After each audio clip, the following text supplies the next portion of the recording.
What's going on, everybody? Welcome to tonight's broadcast of the ACL lower finals. We've made it to top 3 teams in the league, narrowed all the way down from the original 32. And now all that's left to do is determine who will be facing off against Citadel in our grand finals coming up later this week. The matchup to find that out is going to be between Conviction Star and Pookie Bear, team that's been top 2 all season long, and a team that has been fighting as underdogs throughout so much of the bracket. It's looking like it's going to be a banger matchup. My name is Gordo. I'm joined by TDS on the cast tonight. You can't see him, but I promise you he's there. How's it going, My TDS? cam is dead. I don't know what is wrong, but I'll try and reset while we're getting in. But yeah, we're about the final stretch for the ACL really soon to be able to close it out. And with 3 teams that I think for the most part, 2 were kind of expected. 1 was the biggest surprise. I think almost nobody saw coming here, but it's an exciting story, and I'm really happy the fact that we are able to finally get here with this play, with the teams that got here, and the way that it's kind of setting up for the grand finals. Yeah, it's looking like it's going to be a bunch of fun, so I am excited to get into it, and we should be ready to kick on off with draft number 1 before too long. So let's start on off with introducing our 2 teams tonight. Starting off on the blue side, it's going to be Pookie Bear. It's X-Royal, River, Sean, Kita, and Che from top to bottom. We are told it is going to be River playing here tonight. They've kind of switched between him and NZT throughout a lot of the season, but sticking with River for the last couple of playoff matches, and they've found a lot of success that way, TDS. I will say NCT did step up whenever he had the chance of playing, so I don't think that it's necessarily a bad thing if it's River the one that plays or if it's NCT, but it's going to be the main roster, and in general, playing with your main roster more times than less means success. So I'm not against it. I do want to say, though, for the most part, to me, the players that I've looked out for the most in Pookie Bear, particularly Che and X-Royal, have been playing so well so far. And then Sean stepping up in a way that we weren't expecting at all, but coming in really clutch in most situations. Yeah, completely agree. And River as well, a player we didn't get to see too much Yeah. of during the regular season. No true regular season in this format, but, GSL and Swiss was mostly We had a lot of NCT. I games. mean, NCT was the only player who had played the minimum of 6 matches to qualify for All-Star voting, which does close tonight, by the way. But Rivers come in, and Rivers filled that role excellently and had some really, really clutch performances, both in the series up against Di and in the series up against Galaxy that got them here to today's match. But facing off against them, an opponent that they have not yet faced in the ACL, it's going to be Conviction Star on the red. It's Lawrence, Maddie, Doxa, Nightstar, and Pika Pika. Yeah, I would say too many Asian characters. I'm not going to try and attempt to know which country they are from, but there's a roster that has a lot of known names. I think quite a bit of an interesting mix-up between players that are looking on the rise and then are players that are a little bit more established, I would say, in the tier 3X system. Particularly, I trying to focus on Conviction Star's bot lane. I think Nightstar Pika Pika looking like one of the better bot lanes right now in the ACL, and Doxa, I think, one of the mid laners that has performed really, really well so far as well, with the rocks that are Maddie and Lawrence up there in the top side. Yeah, and I mean, I think when you look at how these teams have played throughout the playoffs, and by the way, I do believe Pika Pika is Taiwanese, for those keeping track at home, as to the, the nation of origin for a certain character. Yeah. So I believe those will be Mandarin. But the both of these teams, I think, have played through their top lane significantly, especially in their playoffs run. Conviction Star, a team that I feel like was mostly about Nightstar and Pika Pika throughout the regular season. And again, I'm referring to GSL and Swiss when I say that. But for playoffs, it has been all Lawrence all day long. He has been spamming that Ambessa to great success. The Jace, the Gnar, the Rumble, all have been absolute terrors. And the big determining factor as to whether or not Conviction Star comes away with the win in the bracket has been how dominant Lawrence is able to perform, even up against Citadel just on Friday when we featured on the main stream here. It was only him who was really able to put up too much of a fight throughout a lot of that series. It was a 3-0 for Citadel, but that Jax in game number 1, that Rise in game number 3, both times Lawrence able to get himself into a competitive position and was kind of the best hope that this team was able to put forward. Yeah, 100%. I think that having a player like Lawrence, which we saw some really great highs when he was back in the Blue Water team that was able to qualify into the NACL. I think he showed really great highs at that time. And it's a player that whenever you're able to, or whenever you need someone to step up when maybe some of the other players are a little bit more flaky or quaky in general, he's a player that is really consistent in that idea. And as long as you're able to give him some resources, he can push you through to a certain point where then the star players can come in and push you through the finish line. So certainly not a bad idea to try and play around him. With that said, it is going to be pick and bans already starting with already 2 jungle bans going between each other, and I'm expecting to see a little bit more attention towards maybe not the jungle, but the mid lane and jungle particularly. I think those two positions are going to be quite contested.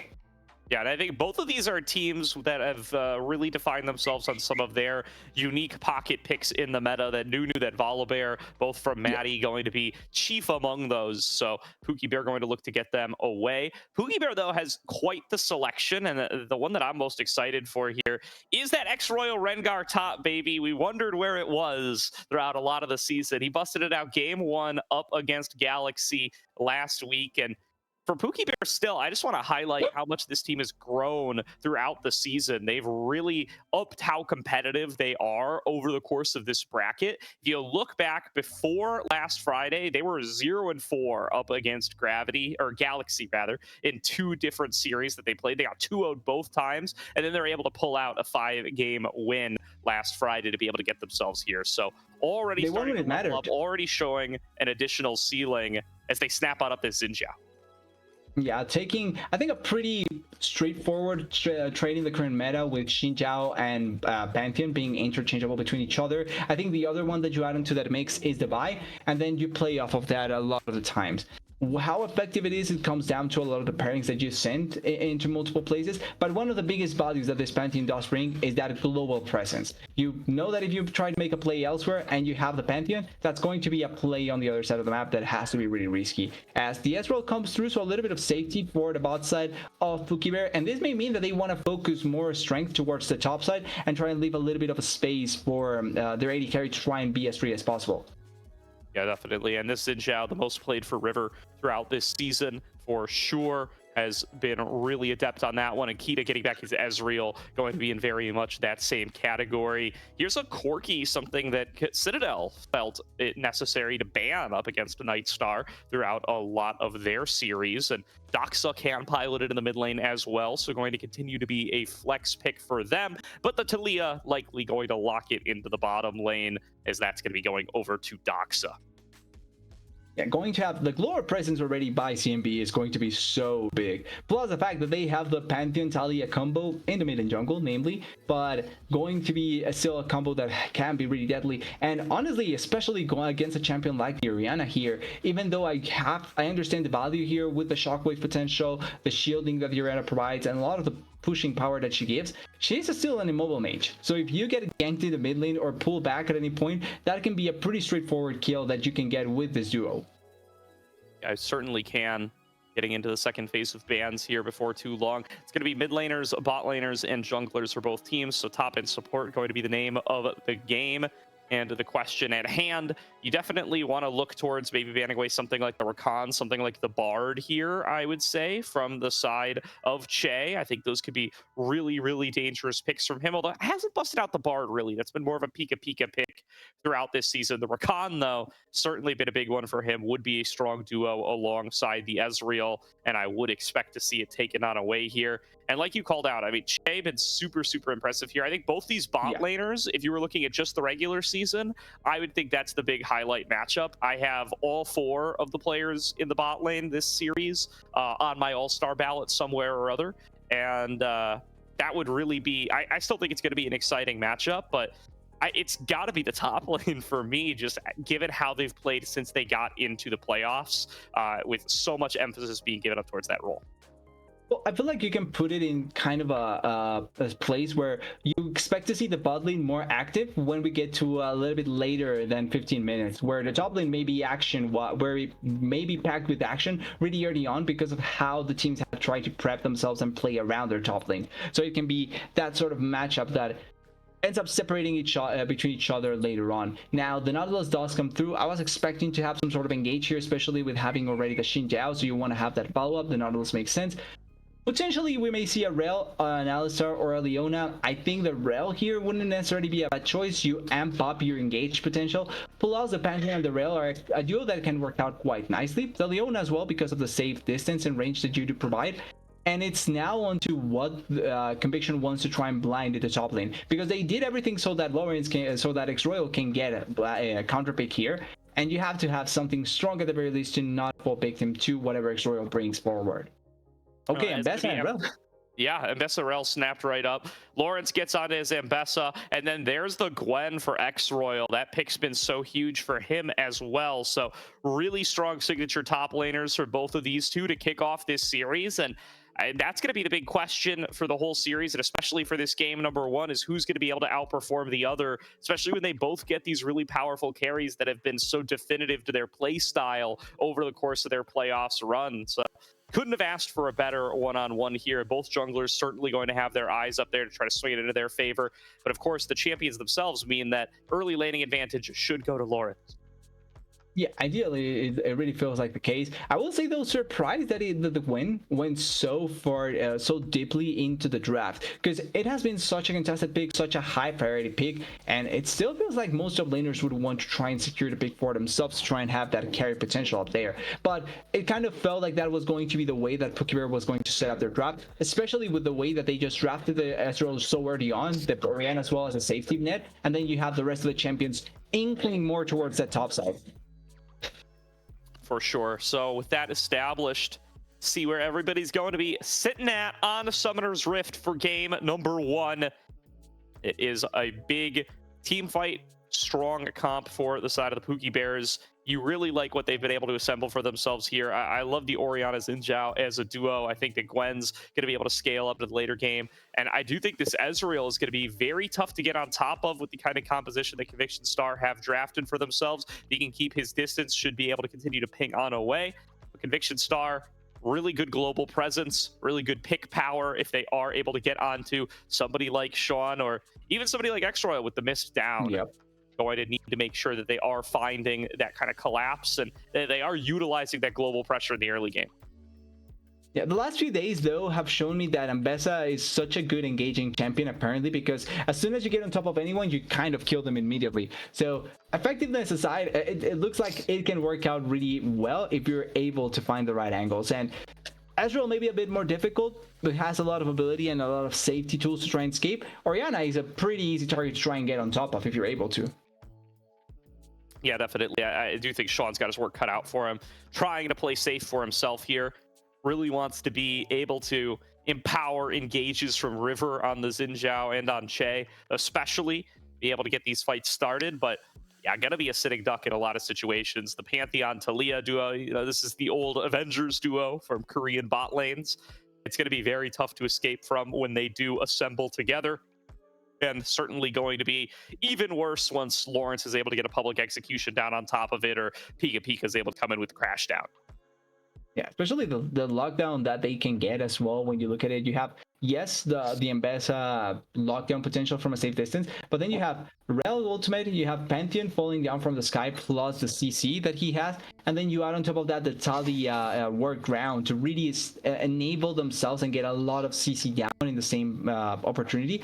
There is a good chance for Conviction to start to have quite a good CC chain and lock down multiple targets. But Pookie Bear has a much better one. You have Shockwave, Nautilus, and Xin Jiao knock up as well. So there's multiple choices here to really play around it as effectively as possible. Yeah. So I think that we will be getting on in here before too long. Just a couple more minutes of that spectate delay. But we'll be a big look into that early game, right? I have not been blown away by the Doxa Talia games we've gotten to see out of Conviction Star so far in this bracket. Feels like they have struggled to be able to get unlocked out of lane and actually go around to make good use of what this Talia offers, and have been outperformed in the poke department by some of the other picks available. That's Talia's in general, not just Doxa's, but has continued to be a pretty big pick for Conviction Star, regardless of the success rate definitely wasn't able to put up good results up against Citadel last Friday, but hoping that Pookie Bear going to present a little bit better of an opportunity. Could still definitely punish things like the Gwen, like the Xin Zhao, like the Nautilus, if you're able to layer down that Unraveled Earth in the appropriate angles.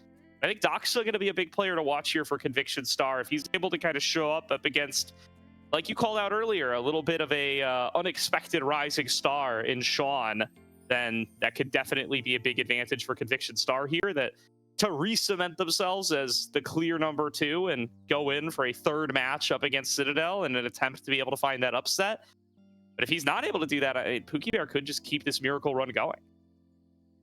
Yeah, ideally, I think that is the attempt that they are looking for, the choice that they are trying to go for, and if they are able to pull it off, it makes for such a great story. Because I'll be honest here, as a caster in the ACL, I think we need these sort of stories when we get these upsets or huge underdogs come out of nowhere, so that we can prompt up the league a little bit, make it look even more appealing for the rest of the viewers, and that way we rise our stocks. So nothing against the players, but like, I am a business-minded person and I want to get even more attention here. So all that we can get from the side of Pookie Bear here would be great. That being said, Conviction is not an easy roster to go against, and there's a reason why they were in the upper bracket. They were really strong, they had a great showing, and I'm sure they are going to try and replicate that here.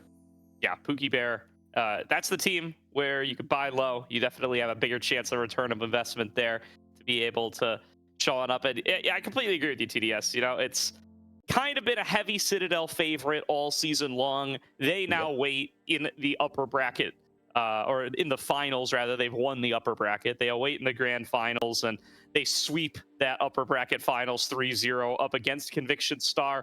I think there's definitely an innate appeal to having them show up against a different opponent here in the grand finals in Pookie Bear, especially when Pookie Bear, they're kind of unleashed now, right? Because the team that sent them to the lower bracket, it was Galaxy. And Galaxy is the team that they beat to be able to get here. So they definitely have got them. So, hey, your camera's back, by the way. Welcome aboard. Yeah, well, Sable, the 5th reset worked. So that was the way to being back. 5th time's the charm every time, man. But so Pookie Bears, they've broken their chains. They're unleashed. The team that sent them to lower bracket's been defeated. They've never played Conviction Star before. I don't think they've ever played Citadel either. So these are fresh matchups from here on out. You have no idea what you're getting when Pookie Bear plays. Unless it's Conviction, the one that wins. Now we kind of have already a matchup because of Citadel Conviction. But if Pookie Bear wins, like you're mentioning, it is going to be a newer attempt at seeing how they are able to perform. And that's the exciting part about this, the way that we kind of set it up here. Like, I feel like this is one of the few ACLs where we actually got so many opportunities to see multiple teams play different teams in the process as well, because of the way that the seeding was set up, the way that most of the teams like kind of were set up differently in different groups as well. Because most of the time when we had a group of death, the group of death usually ended up going farther than anyone else. So like, there were multiple instances where they faced against each other, and we even have the intra-group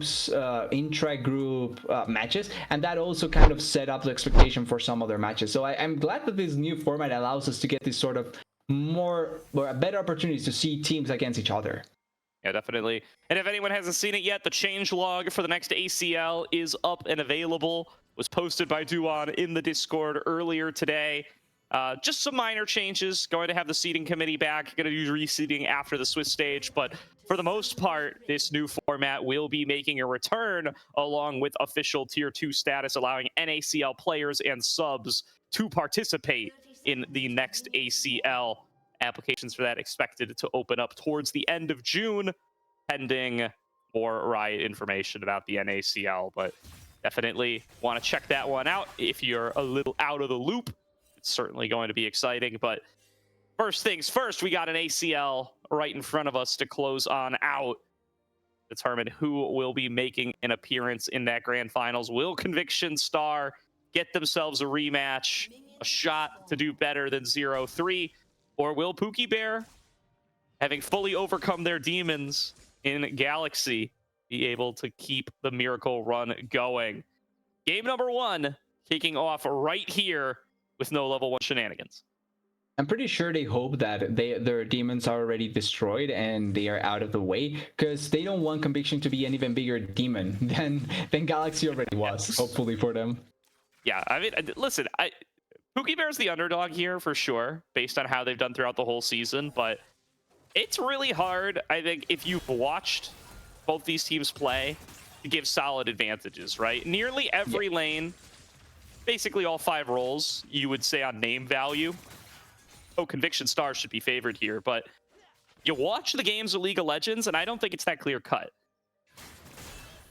So realistically, it shouldn't be. And I think for how they've been playing, I actually think Conviction Star and Pookie Bear are kind of similar with their mindset in most situations. Especially, I think, with not Reliance, but like... Wow, big double stun out of Pika Pika. They take the level 2 first, so they want to take the fight onto Che. Aftershock doing a lot of work there. The only reason that Che stays alive, and that is a flash forced out of Kita. Yeah, that was aggressive, but I actually love the way that that was executed. It was immediate flash use, so it actually was used in the same, if I'm not wrong, in the same opportunity as the knockup. So not really using the part of the W knockup, but instead just using the immediate flash Q to try and get a follow-up knockup there. But nice reaction by Kita to try and play around it. Still, flash down from the Ezreal, you take away so much health from Che, which means that he's now out of potions. And it's going to be playing around that, so a much bigger disadvantage for the bot lane already for Pookie Bear, and how they are going to respond to this is going to be the important part, especially from River. Oh, ooh, extra turret shot taken there by Lawrence, but Repudiation still does a lot of work for that damage reduction, and that shield does make sure that he still comes out ahead in the trade. X Royal pushing the envelope. Continues to skip and slash forward, looking for these snips, looking for this little chip damage wherever he can find it. He does still have access to that potion as well, so Lawrence might just take an early recall off of that crash. I do think that's likely the right decision for him. Probably won't have to TP back. Should be just fine, but Maddie a little bit ahead on the clear. Will be able to claim this bottom scuttler, and could even get the double scuttler across if he just makes a path right up top, and that seems to be the game plan. Yeah, it looks like he's trying to run and get there as quickly as possible, so they're trying to take away so much gold as early as they can, and if they can turn that into a much bigger advantage, that's the most ideal part of everything. I think mid lane is kind of what we were expecting though, so it should be pretty comfortable for Maddie, especially here, to be able to obtain it. And top lane wise, even though it's not... Oh, nice. I'm not sure about this. There on towards Che. He's going to get forced back. Again, at half HP, Faust Bomb going to knock him even a little bit lower, and this early laning phase has been going quite well for Nightstar and Pika Pika.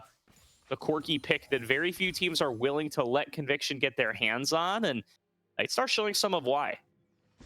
Yeah, they are doing such a good job there, being as aggressive as possible. And I also think Pika Pika showing up really well with those small engages that are turning into so much health advantages. Like, you're already forcing out so much of the lane into your favor, and a lane that was looking to be just open up space for Che so that they can move into the top side is really just now having to scour behind their turret, because if not, they can be just completely collapsed. And maybe we see a fight here with Maddie. Actually, not even that. I think Maddie will try and set up a slight gank without the attention from the Reaver in that position.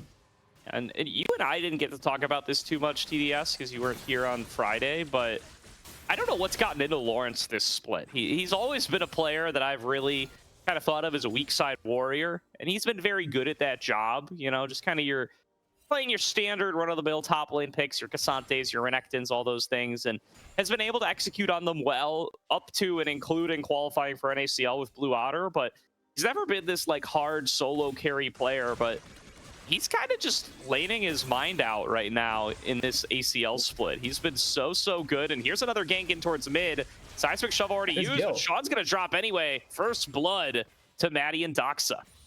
Yeah, and that's the problem from playing the Orianna in this position, is that anytime you get the shove out, even if the Orianna is still in a place where she can try and run away, the flash in from the Pantheon will turn into another kill. Oh. Public Execution connects, but X-Royal wants to keep the fight going anyway. Forces the flash out of Lawrence in a 1v1 that Lawrence started. And with that, and having already TP'd as well, he's able to sneak away and get some fruit. I think he's going to need that to be able to stay in lane, because he does not want to recall. Well, they do say that an apple a day keeps the doctor away, so I think this works similarly in this case, and at the very least, Lawrence able to go back to lane. No ultimates now, though, and no flash for Lawrence, although Israel doesn't have mana either, so I don't think we're going to see a kill at this point, but we have a potential fight here. Maddie is on the bot side, and they know that River was in that position. Roaming 3 up the river here are Pookie Bear, rather. No, that is Conviction. After Pookie Bear have already completed the dragon, so they're not going to find too much for their troubles here. Maddie did just tick 6, so we'll have access to the Grand Starfall, but not going to utilize it. Going to go back, spend a little money.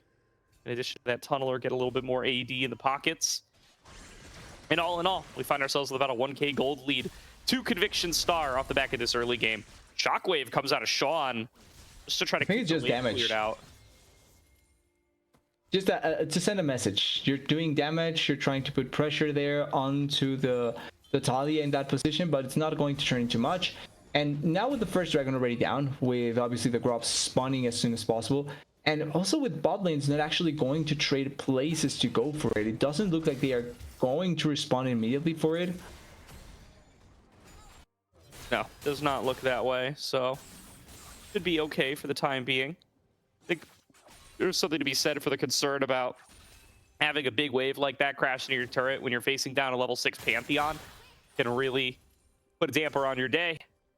Really mean that there's threat of you getting taken down by a very consistent Talia Xin Zhao combo, or Talia Pantheon combo rather, once again. So going to just be playing that one out a little bit extra safe. Defends the Shockwave cooldown, and will be fine to stay in lane for a little bit longer and at a little bit safer of a health total. Grubby's already getting started up by Maddie here, and River coming on up, but I don't know if he's going to get the chance to contest. I think they want to kill Lawrence, though, with the way that they are trying to trade here. Yep. Yeah, dashing on forward, Public Execution connects, but was a bait all along. Here comes Doxa, here comes Maddie. They really want to challenge for this one. The shuffle back in, going to deal a ton of damage on a River, and Pika's involvement going to mean it is for sure done with. Here's this TP from Sean, but TP is slow. That was such a slow TP. So he is able to just... He shows up, he walks away. You should just be thankful he's still alive. Although Nightstar, yeah. 1 versus 2, still keeping this fight going. Dodges out on the hook from Che. Nightstar outplays it 1 versus 2 and makes the trade happen. Yeah, and funnily enough, last night on Convictions Combine, I was able to watch a little bit of Nightstar playing Corki as well, and he got the same level of outplay against players like Codizon, pulling it off here as well against Kita. Such a good performance so far. And Nightstar, I was trying to bring him up as one of those players that I've been looking out for in terms of the 80 carries that I want to see maybe get higher and higher a little bit here in the end in the ACL, and he's showing up pretty well. Playing so far so good, a solo kill essentially here against Kita, and so far one of the most important parts of Conviction season. Yeah, really good stuff there.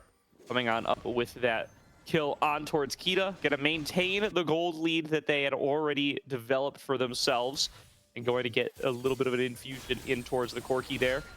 This lane swap coming on through.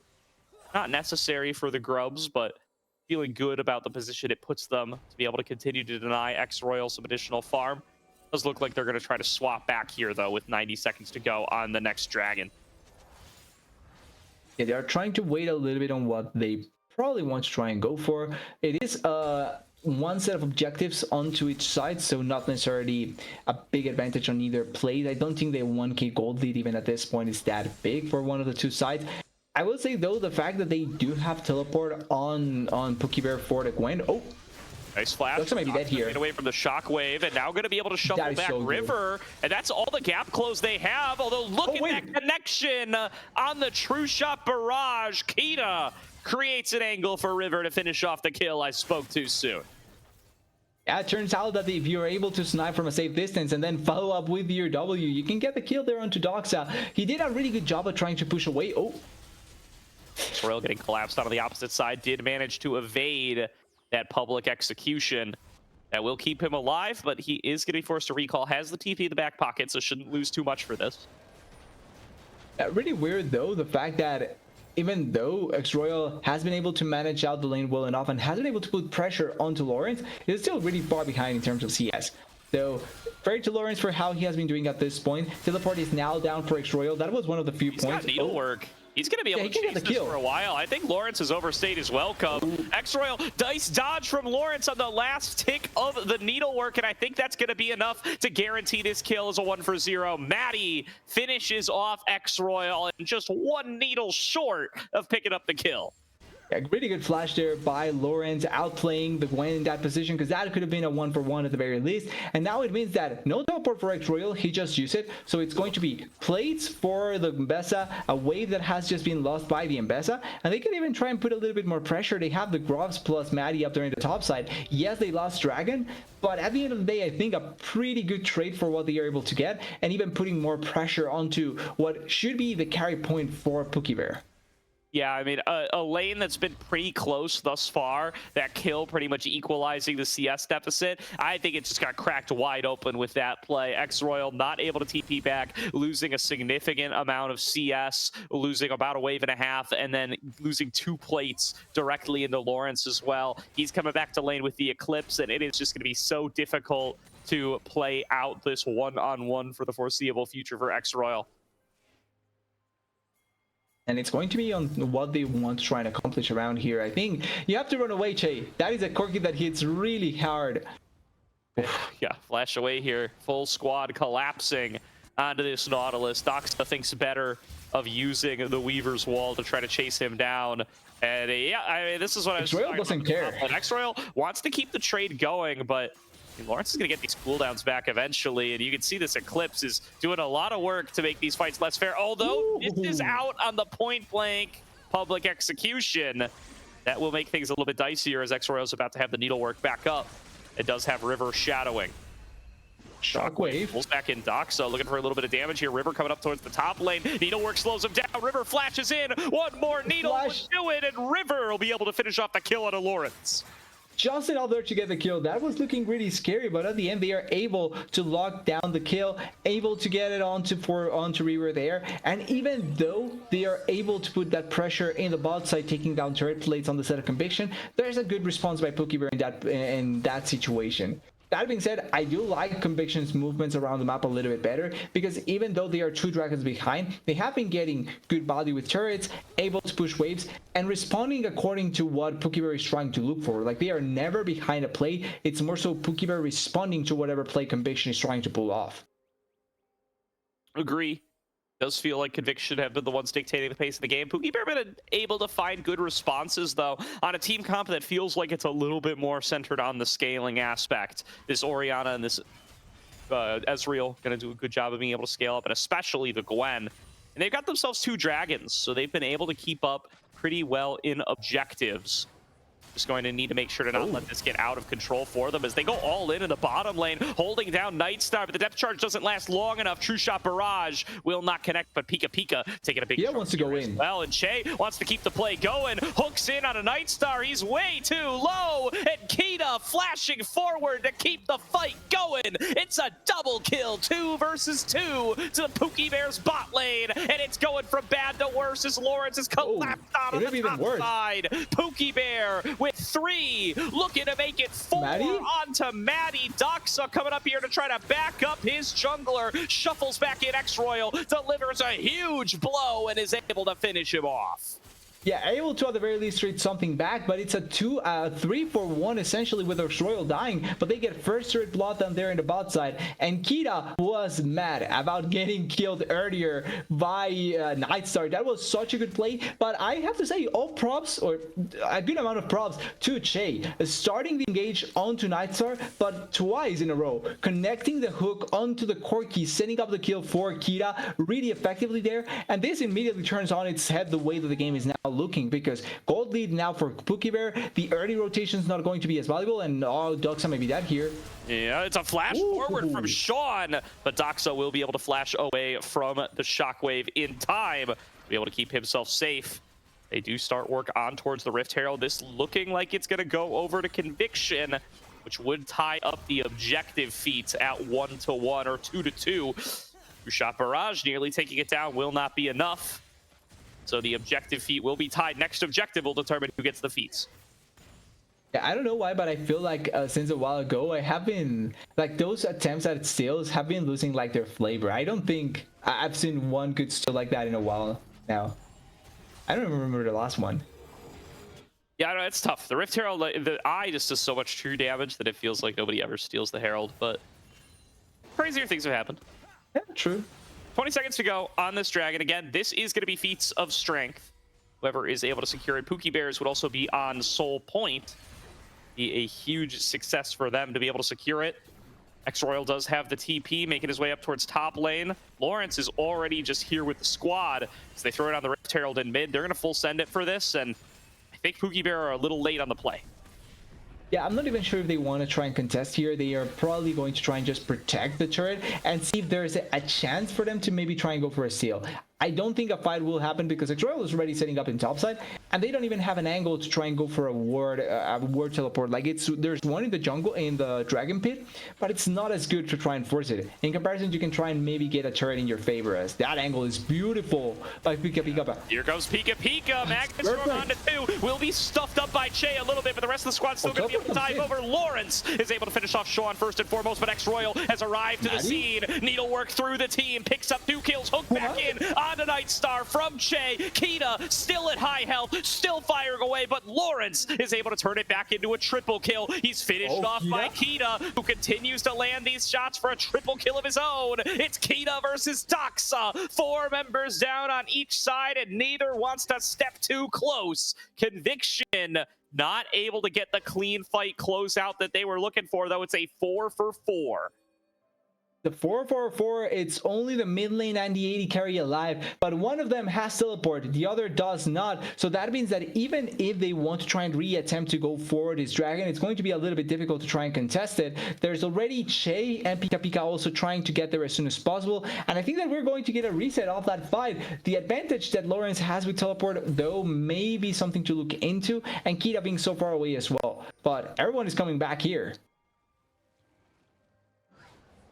All right, well, once things calm down, maybe we'll be able to check out that fight again, but it does look like they're not done yet. Nobody was able to take the dragon, so they are about to fight again in all likelihood. Forever waiting around here, does spot Pika Pika on the approach this time. There's a couple seconds left on some more of these ultimates. Grand Skyfall probably going to be the only one left still unavailable. The depth charge still waiting a little while as well. They aggro out the dragon. It's down below 10k. They continue to fire away at it. Sean and Kita trying to keep themselves safe by hiding back over the wall. Going to jump on over there now with the rest of the squad, and now the river is split horizontally. Pika Pika. Shot Barrage comes on across. Nice Weaver's Wall. Completely cuts off the Bears. Magnet Storm on to 4. Gets Conviction. The fighting games they were looking for once again. But Kita is safe yet again. He's able to return fire back out of Pika Pika, and that's going to be the only target who falls down. Pika Pika finding the engages, but they don't mean anything against the Pookie Bears. It's amazing how even though it looked like Pika Pika's engage was going to be masterful there, and it actually is, finds 4 people. The problem is that the disengage from Reaver in that position was perfect, and then the distance from most members was also really far away. Oh, X-Royal has no ulti. Up a little far here, does not have the needlework, does not have anything. He is going to get finished off here before too long. Doxa just needs to make sure not to get snipped too hard, and he will be able to do just that. Actually lasted for quite a bit there, but not enough to survive in that position. Going to be another kill. Really nice read, trying to attempt at stopping them from dying in that position. And I think this is the first engage that we saw. The angle by Pika Pika was beautiful. It was such a good opportunity here. But the surprising thing is that even though they find such a good angle, Shockwave does come through. The knockup by Xinjiao comes through as well.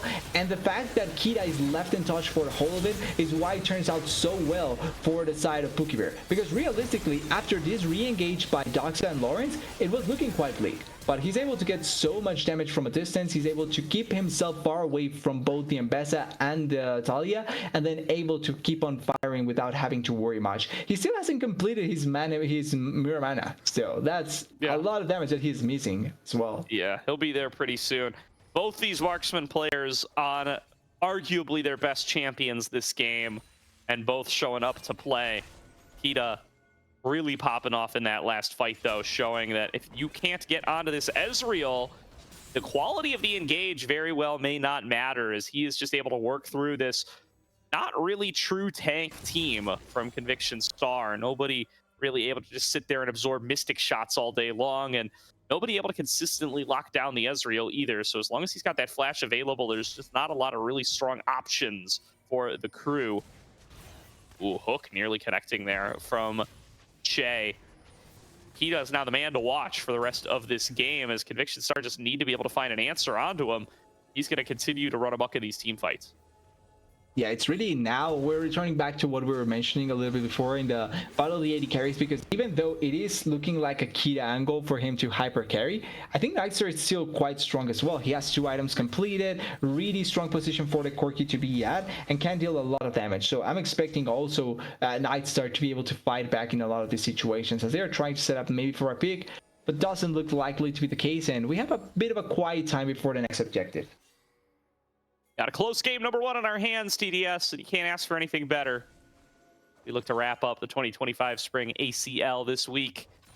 Conviction Star with a faint gold lead still, positioning around this top outer turret. It looks like Doxa should be able to get it. Hook connects on a Pika. Maddie's over the wall. They're going to try to turn this one back on a Che. Knocked back away. Shuffle in, connects onto Sean. His Shockwave did get the disengage, though, and now 4River coming back over the wall. They're going to look to fight onto Maddie as he's cut off from the rest of the team.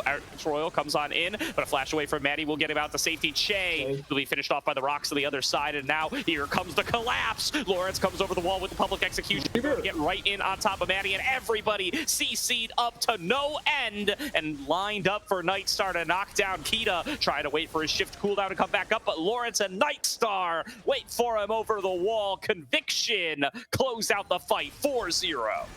And that was one of the first instances where we finally see not only Conviction finding a great angle to start a fight, but also they were there first to the fight. They had the numbers advantage to lock down the initial target and then run down the rest of the members. I feel Pookie Bear not respecting their power potential in that position. They had already used previously some abilities that may have been important. And then when they were trying to make once again another factor for this fight, it just wasn't panning out the way that they were looking for. And really good capitalization by Conviction Star, not only getting the kills, but getting the Atacant buff just before the next dragon fight as well. Quite crucial in that position. Yeah, 30 seconds now on this next dragon. Thornbound Otacon buff in tow for Conviction Star. Getting a couple of additional levels off of that one. We'll find nearly everyone on the team with a level lead, at least up on the top side. And now looking to see if they can tie up the dragon score and avoid this Dragon Soul point from coming on through. Oh, Che is found, cannot Hex Flash in time. Up too far and punished in droves by Conviction Star. They're getting this dragon now.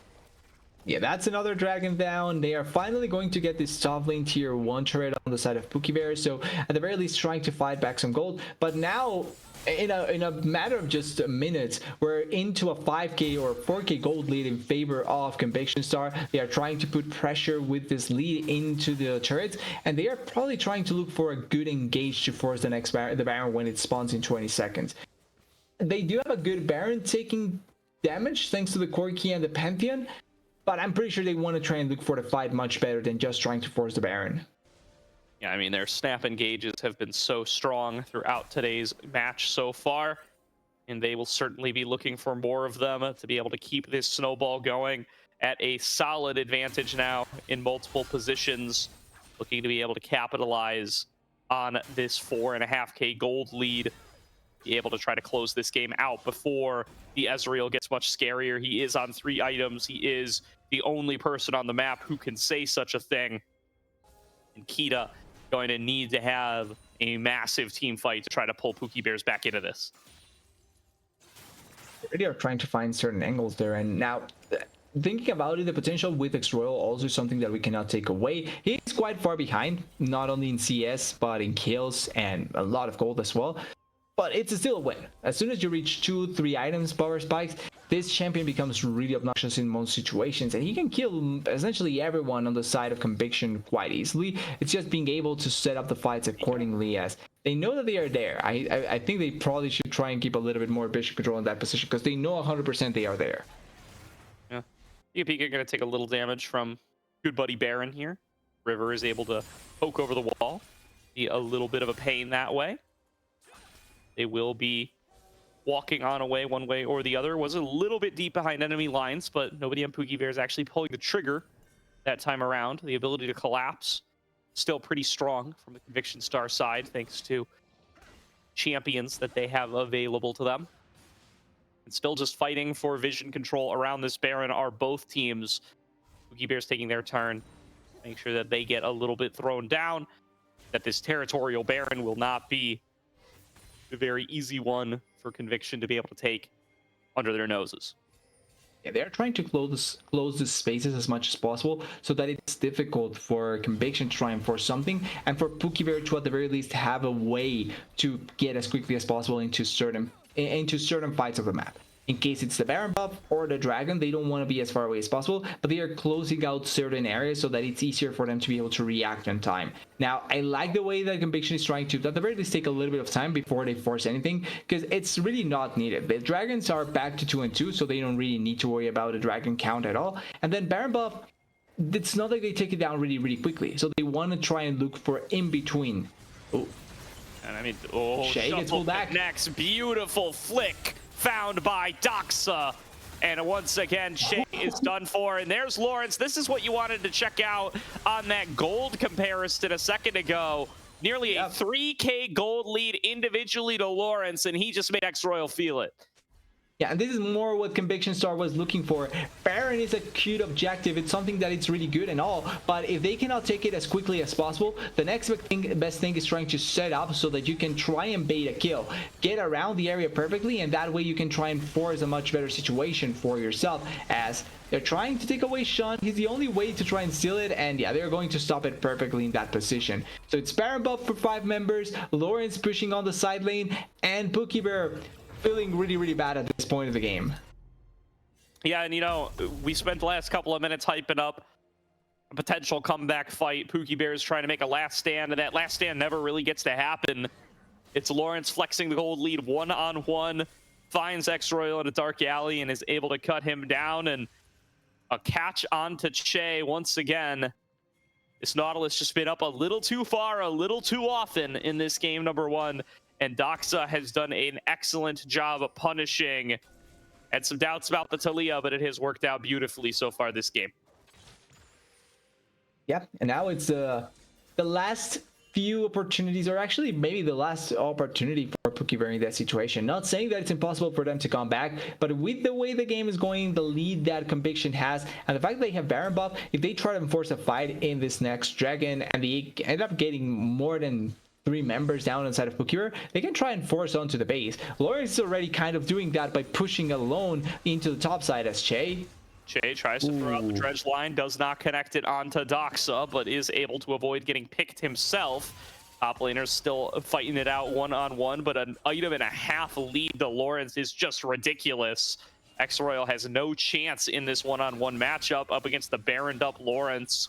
So that is just a ticking time bomb that Pookie Bear have got to find a way to deal with. They're getting sieged on in all 3 lanes. They won, They're Lawrence. up towards the top side. He throws out the public execution in the wrong direction. I don't think you're getting out of this one, Lawrence, but he does call in the cavalry. Shut down too quickly, though. Natty now finds himself cavalry. Free. The rest of the team is coming on up. Kita takes a big chunk and is forced to jump back over the wall. They're finally River and Royal. It's a 2-for-1 so far. Shockwave connects and gets Matty low. Dredgeline pulls in Doxa, but the damage is not there. Conviction Star are too far ahead. Matty picks up a quadra kill, and Conviction will close out game number 1 with ease. Yeah, while it's worth to be getting thrown into the faces of Pookie Bear and essentially knocking their heads out of the game, it's going to be a game 1 victory for Conviction Star. It was quite close. I think Pookie Bear found really good angles, but it was close until it wasn't. And I think Conviction Star just got the right ideas into what they wanted to go for, because most situations we saw like competitive fights here and there, but then when Conviction Star knew what sort of fight they were looking for, they found that one fight in topside, and that just completely snowballed out of control. Definitely was back into Pookie Bear's favor for very brief moments, between 15 and 20 minutes, but I think that gold difference in a Lawrence in the top lane, what really ends up pushing it over the edge. Multiple fights in a row where he's able to just throw himself in, off of a well-placed engage from Pika Pika, tear apart the entire roster with the AoE Drakehound step triggers, and just completely cut down the entirety of the Pookie Bear squad. Well played match there. We talked about needing to see what the one-on-one in top lane would look like. First blood in this series drawn by Lawrence. Yeah, and I think that it's kind of setting up for our future top lane matchups in the series, because even though it was first blood for Lawrence, I think in a lot of situations X-Royal was looking at potentially trying to get the solo kills in those situations. He failed most of the times, but I like the fact that both of them are not scared to try and just butt heads between each other and get the better out of the other. Yeah, I think there's going to be a lot more of that as this series goes on, based on how these teams like to play through their top laners, or what they rely on them to be able to bring in the early and mid game stages, and what that role means for competitive League of Legends right now. So I don't think that is the end of the fighting. It is probably only at the beginning, as many would say. And that same can be said about this series. We're going to throw to a quick break here while we get into draft number 2. But first, I do want to take a moment here to shout out Zen Market. You ever had a problem longing for a special Japanese item that you cannot find locally? Well, we have a solution for you. Zen Market is a one-stop solution to buying products directly from Japan. They'll help you buy items from over 10,000 shops, as well as place bids on auctions on your behalf. They'll even consolidate all your items safely into one box and can ship internationally. They provide excellent customer service in 19 languages, which is why Zen Market is trusted by over 2 million users worldwide. Check out the panel below the stream, or click the link in the chat to try them out now. If you sign up with promo code Aegis, you will get 1,000 yen off your first international shipping fee. Thank you again to Zen Market for sponsoring the ACL, and we will see you all after a short break for game number 2. 日本限定あ全マーケットを使わった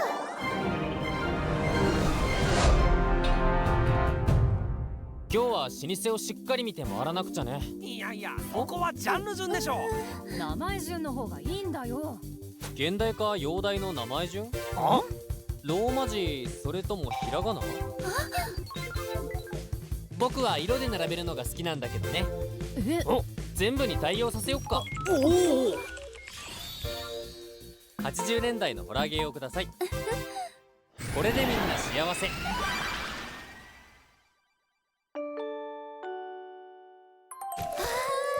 ありがとう全マーケット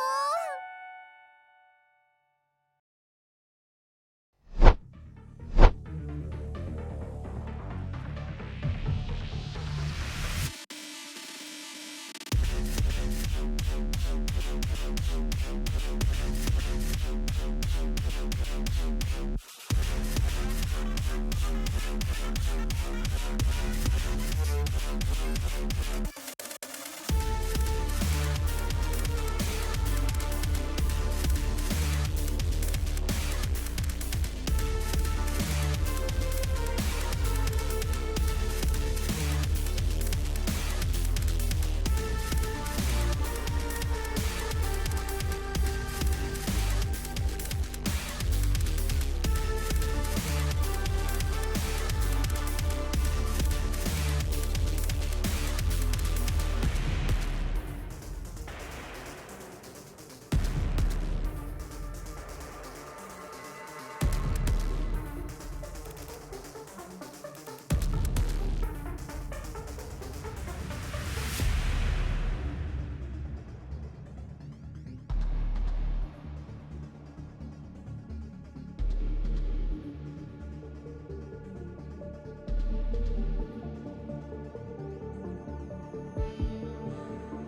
Welcome back, everybody, to tonight's broadcast of the ACL lower bracket finals, where Conviction Star are up 1-0 over Pookie Bear. Got ourselves between 2 and 4 more games to go, TDS, and Pookie Bear keeping game number 1 close. Conviction Star able to find the lead eventually, and they do not let go of it once they've got it. Yeah, they got one good fight, or one really, really good fight, and then after that, they just kept running the show against Pookie Bear. And I think Pookie Bear had their shining moments. Like, they did really good in some of their skirmishes. Dragon, I think it was third Dragon fight. They did a really good job at trying to kill multiple members, but then it kind of got deflated the longer the game went, and especially when X-Royal was in such a big deficit, because Lawrence was quite far ahead, and then X-Royal was really far behind in comparison. So they were losing in most spots, and when the team fights came, the wall it did was too big. Agree with you there. We'll see what this looks like as the series continues to progress, as I think Pookie Bear especially have some pretty unique champion pools as we get deeper into Fearless. We'll see if they can keep the series going long enough to potentially get to flex that a little bit and show what some of the unique stuff they can bring to the table will look like. Conviction Star, apart from Maddie in the jungle, I think tend to keep things a little bit traditional. I have a pretty set list of things that I expect them to play, and generally do not expect them to deviate from that too heavily. But Maddie really the big X factor there with the Lilias and the Nunus and the Volibears and those sorts of things. So we will see if that continues to be a target in the bans the way that it was for Pookie Bears in game number 1. We'll see if Pookie Bear gets to play any of the crazier stuff that they bring to the table coming deeper into this series. So far, not too many of their picks are taken off the board.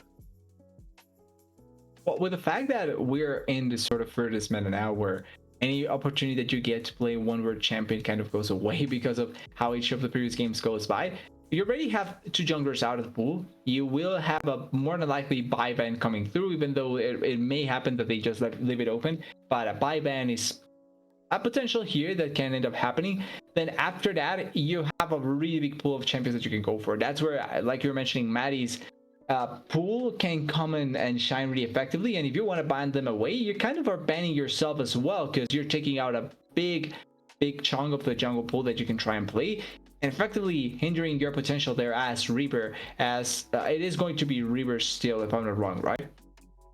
Yeah, I don't expect them to change River out at any point tonight, but if they do, I'm sure we will find out.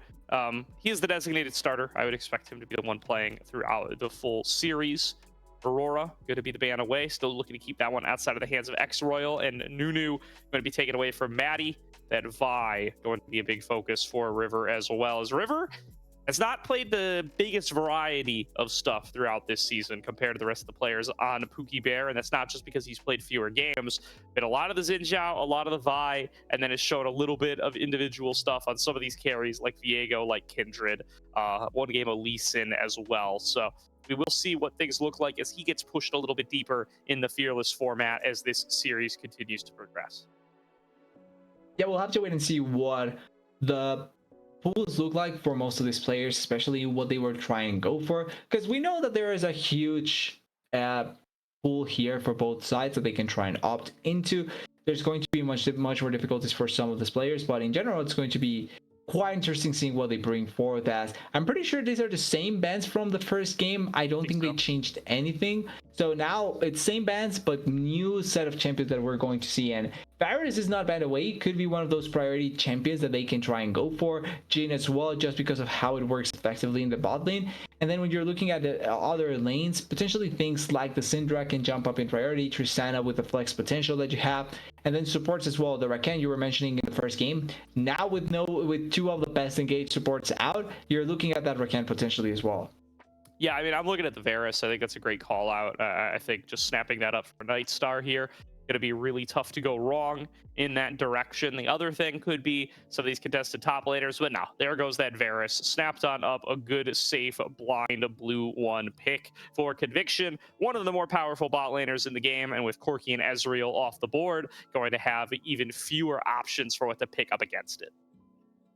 Yeah, in general, it just makes sense that it's going to come through. The variety in builds as well helps quite a bit. So if you're going poke, you can go against really squishy composition, on hit against a tank or two in the enemy team. It can work out really effectively thanks to that variety. And the Jhin, it's the typical answer. It's Varus and Jhin on one side, and then you can go for whatever you want in that sense. Now, the Kalista could also been an option in that situation, but it has fallen quite a bit in priority compared to the Jhin, so it's just a straight up answer. And I like the Nico here. Nico with the Varus would have been a really bothersome bot lane to deal with, so now at the very least you have some ways to answer on the potential push that the Varus have.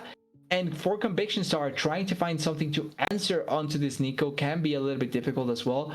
Karma could be a choice, but it's been I don't think I've seen a lot of Karma Varus pairings that work out as effectively. And then I think for Conviction probably wants to have engaged support for them to try and have a way of making the engage happen as effectively as possible. And I do think the default assumption is that it's going to be Nico support for the Pookie Bears, but Sean has flexed it to mid multiple times this season.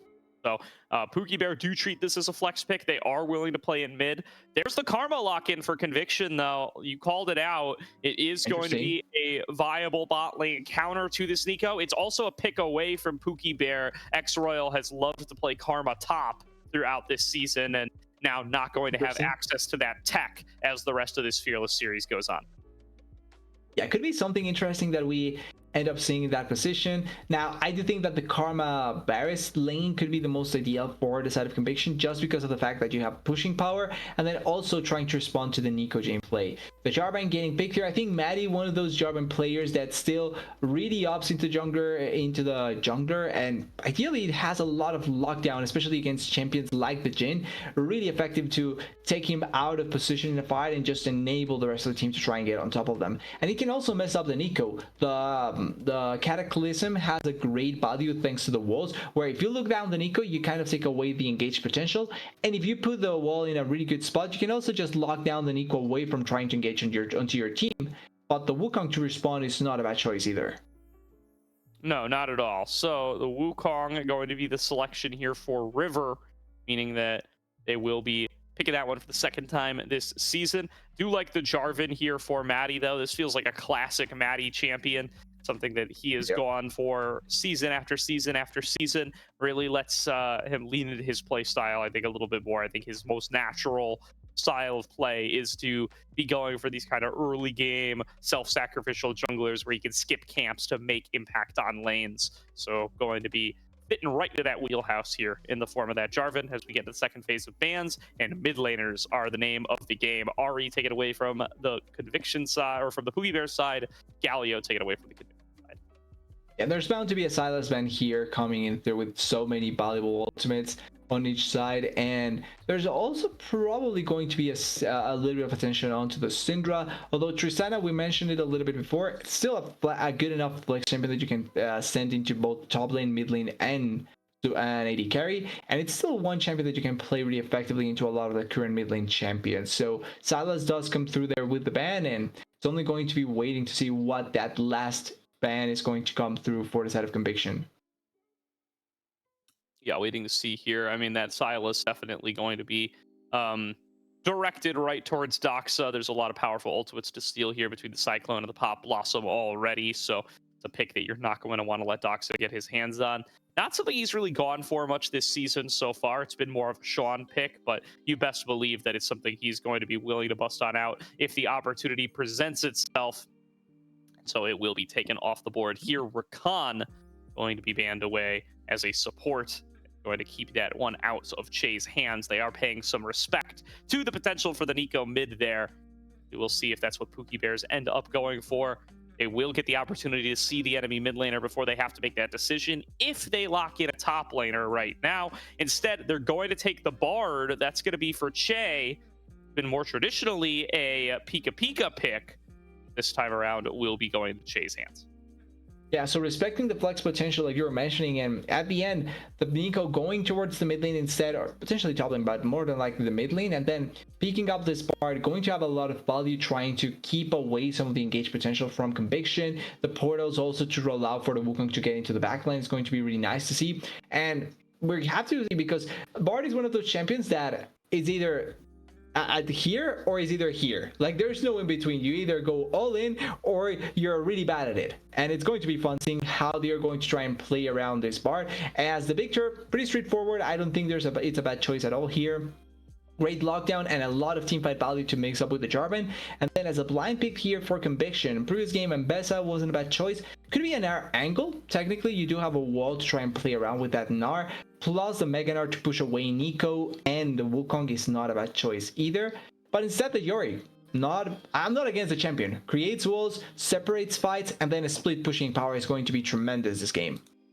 Yeah, it's a really strong pick coming on through from Lawrence. So he's again going to be focused on his side laning prowess, facing down up against X-Royal. This is the kind of champion that really opens itself up to a lot of unique counter picks, and those are the kinds of things that X-Royal kind of makes a staple of his game.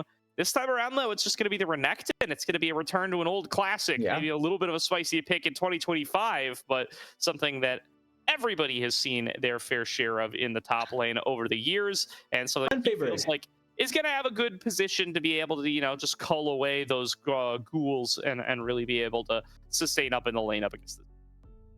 So it has point and click, really effective to try and lock down the champions that barely have any mobility, like the Picture or the Varus.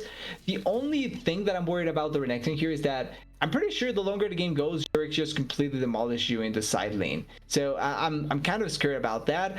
And also the fact that Renekton really needs to get the game going in his favor to really find a lot of value. And if you look at Pookie's composition, there's not a lot of late game value that you can back on, right? Because you have the Jhin, you have the Nico, you have the Bard. You don't really have a late game carry to play with, and that can be the scary part here. So it's going to be something really dependent on how they look into it and what they can accomplish really early on in the game, as we have a 5-man starting really soon. We certainly do. Making their way down to the bot lane are the Pookie Bears. Going to see if they can catch Pika unawares here at level 1. Pika making his way on over, will spot them. Gets a slow off immediately, and I don't think they have any way to finish the job. Gone, not able to get in range for Tangle Barbs. And that will be the level 1 kind of dampened for Pookie Bears right off the bat. Yeah, already starting off with a little bit of damage value out of Nightstar. It's not going to be gold, sadly, because they don't have that huge value. Doxa also spawning here the Bard, so trying to take away a little bit of the pressure. And it's going to be a pretty quiet start.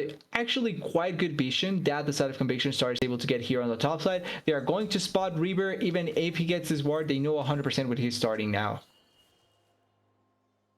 They sure do. The River going to be tracked throughout this early laning phase. See what Maddie can do to take full advantage. Maddie is, say it before, I say it every time. Maddie's the master of the level 3 gank. He loves to just clear 3 camps and get into a side lane, be able to have some. What about the level 1 gank? Instead, it's the level 1 gank. Yeah, he's just lurking over the wall here, looking to be able to steal this camp away. Is this really going to work? He does come out through. He doesn't get it.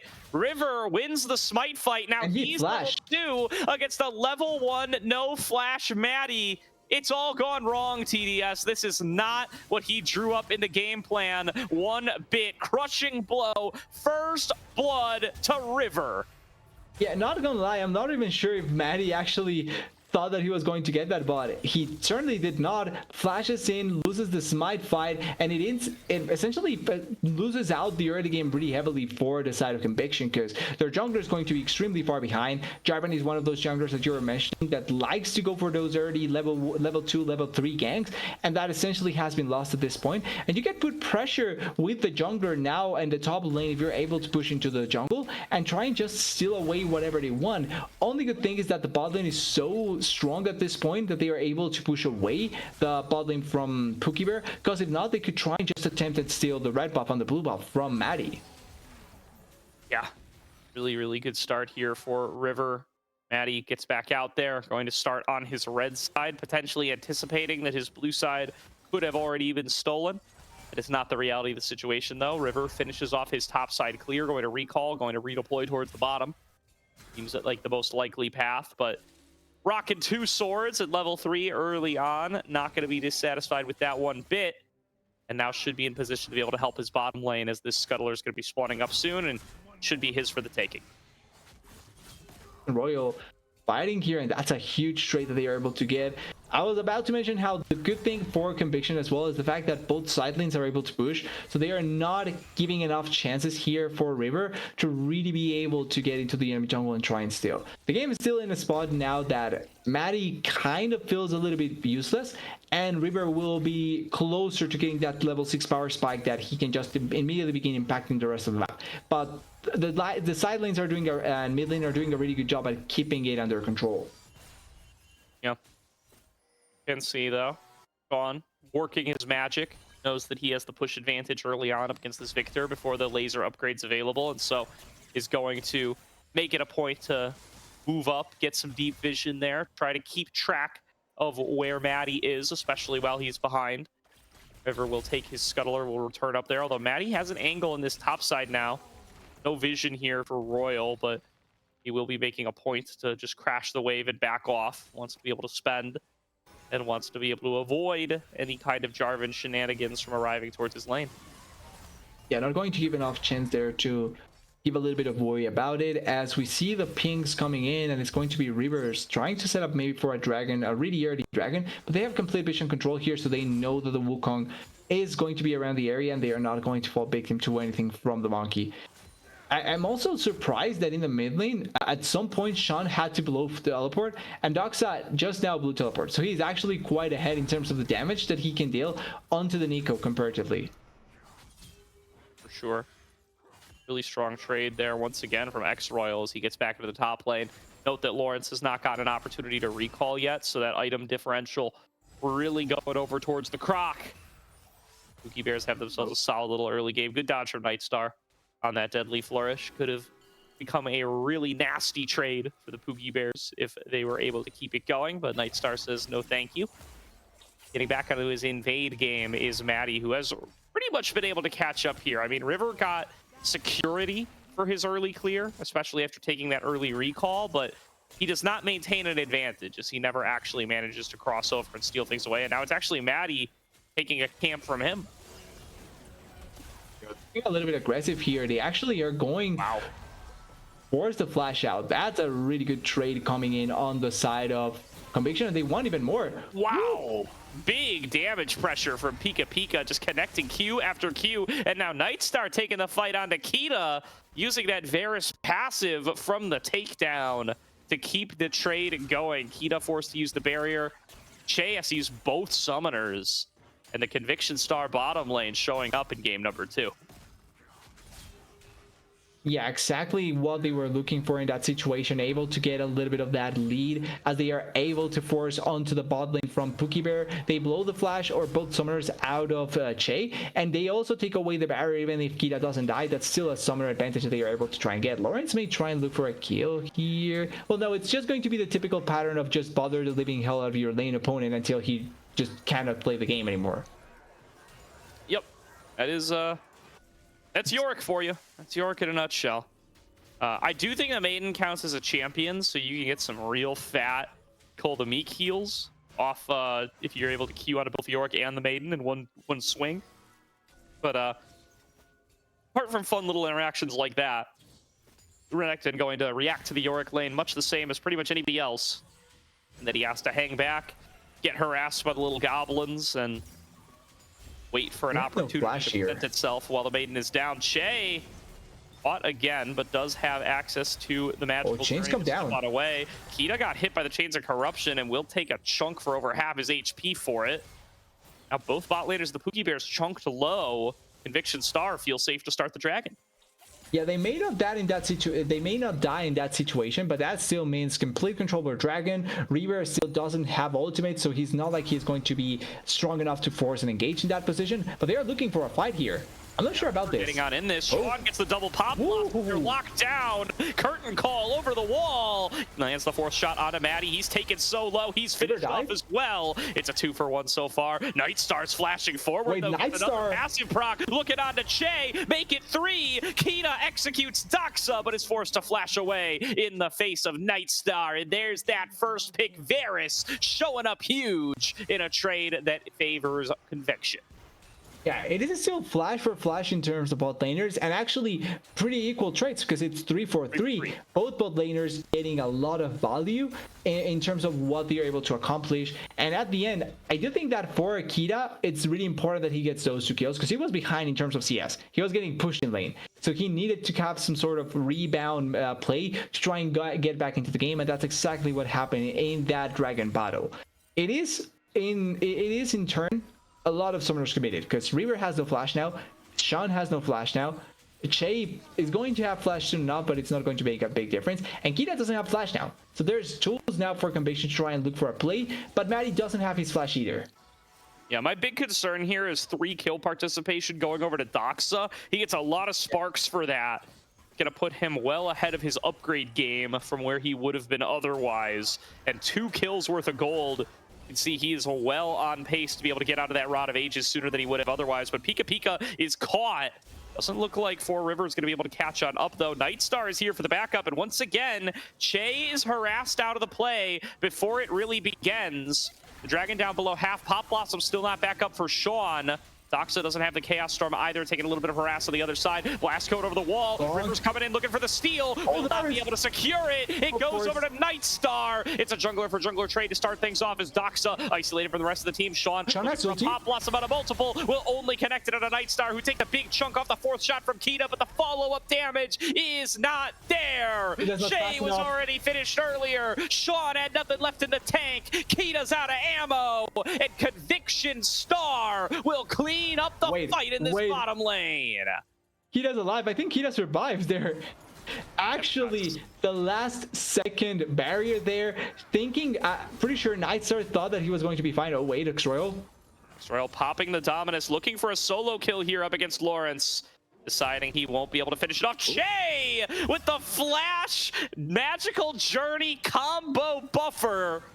Bet you haven't seen that tech before. He picks up the kill. They didn't even know it worked like that, but hey, they do get the kill. Oh, Doxa.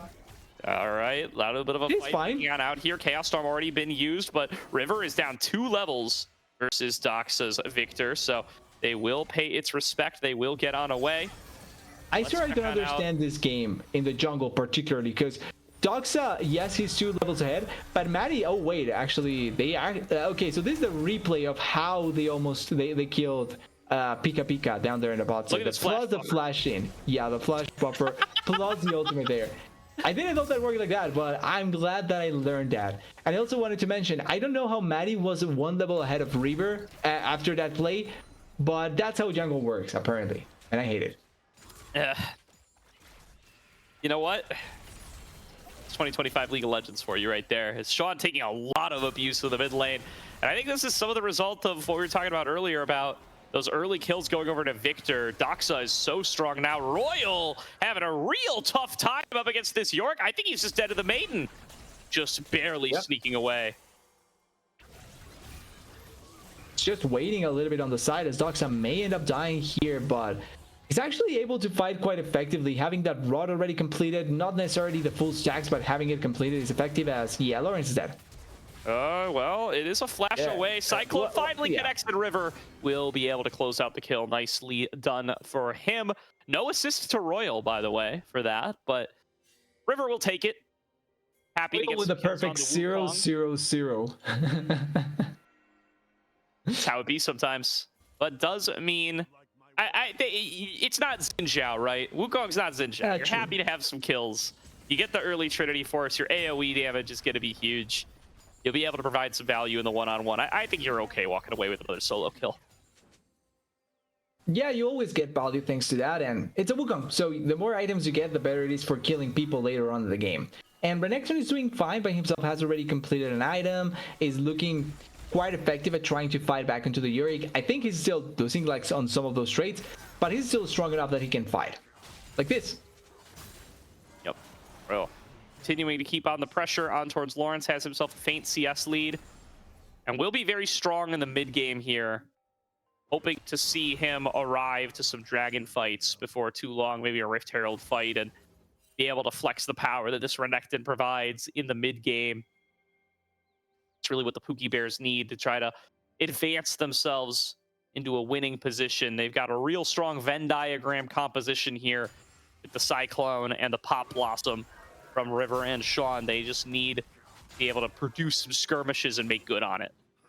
Yeah, we are once again, though, in a situation where the first dragon went into the side of Conviction here.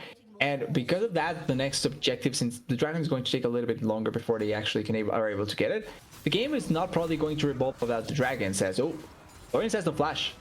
That's taking another fight here. They do turn off the turret, but there's nobody in position to be able to chase under it. So Tempered Fate will kind of be all for naught. Lawrence will be forced off the play, and it will be the cross-map trade of towers. But the power of these grubs, I do think, will mean Conviction Star are the ones who take the objective first. Also, the power of the extra members, because technically it's only the Renekton up there against the turret versus the 3 members here trying to get push it up here. Yeah, they decided against it, probably thought because of what happened that it wasn't going to be worth their time, and instead they are looking to try and contest this dragon in 20 seconds. They are fighting around it, and they are trying to set themselves up as X-Royal also trying to fight here. Nobody's going to die, though, just yet. Yeah, I mean, Royal confident that he's going to be in this one-on-one isolated for a while and that he can continue to win it, although these ghoulies going to continue to make it a bit of a problem. Now we're going to fight for a little bit of mid-prio here on the side of the Pookie Bears. They do not want to say die on this dragon. They have Cyclone, they have Pop Blossom. They can put the combo together. Can be massive for an early skirmish. And they're going to need it to be. That's what this comp is built for. Yeah, they are going to have the tools there to try and make it happen, and it seems like they are trying to set up effectively there as Kita takes a little bit of chunk damage in that position, and they are also looking to maybe try and find someone with Maddie on the side, trying to push the wave here, actually just trying to force into Kita. I'm pretty surprised that Royal recalls and just goes right back to top lane here. I would think that would be the opportunity. Yeah, has no teleport.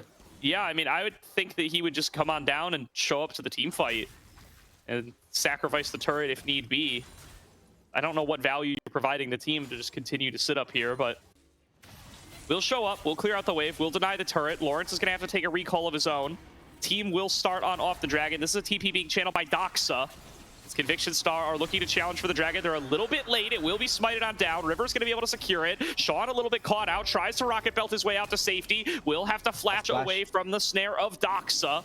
And they will escape for now, but that's a big 3-man cataclysm out of Maddie. Turned right back by River, though. Tempered Fate connects on the opposite side. I think that's just going to be the disengage, though. Pookie Bears want to cut their losses. They want to run. They want to take the win where they got it. Dragon and a kill. They call that a dub. Yeah, Maddie saw the angle there, but the angle was way too high. He ends up dying and paying the price for all his aggression in that position, and it's not going to be an advantage for the side of Conviction, as maybe a little bit of damage here onto Kita and onto River, plus the turret, which is not a bad option in that situation, but it's still not the most amount of gold they could have gotten, and instead, a free dragon for Pookie Bear, and also a kill onto Maddie, and a turret. Yeah, so X-Royal goes back top. Lawrence recalls it, actually redeploys to mid. They end up trading towers that way. So it's a mid turret gained for Conviction, top turret gained for Pookie Bear. Arguably the mid turret a little bit more valuable there, but we will see if Conviction can actually push forward their vision line and make any use of that missing mid turret, maybe to try to flex over towards this Rift Herald.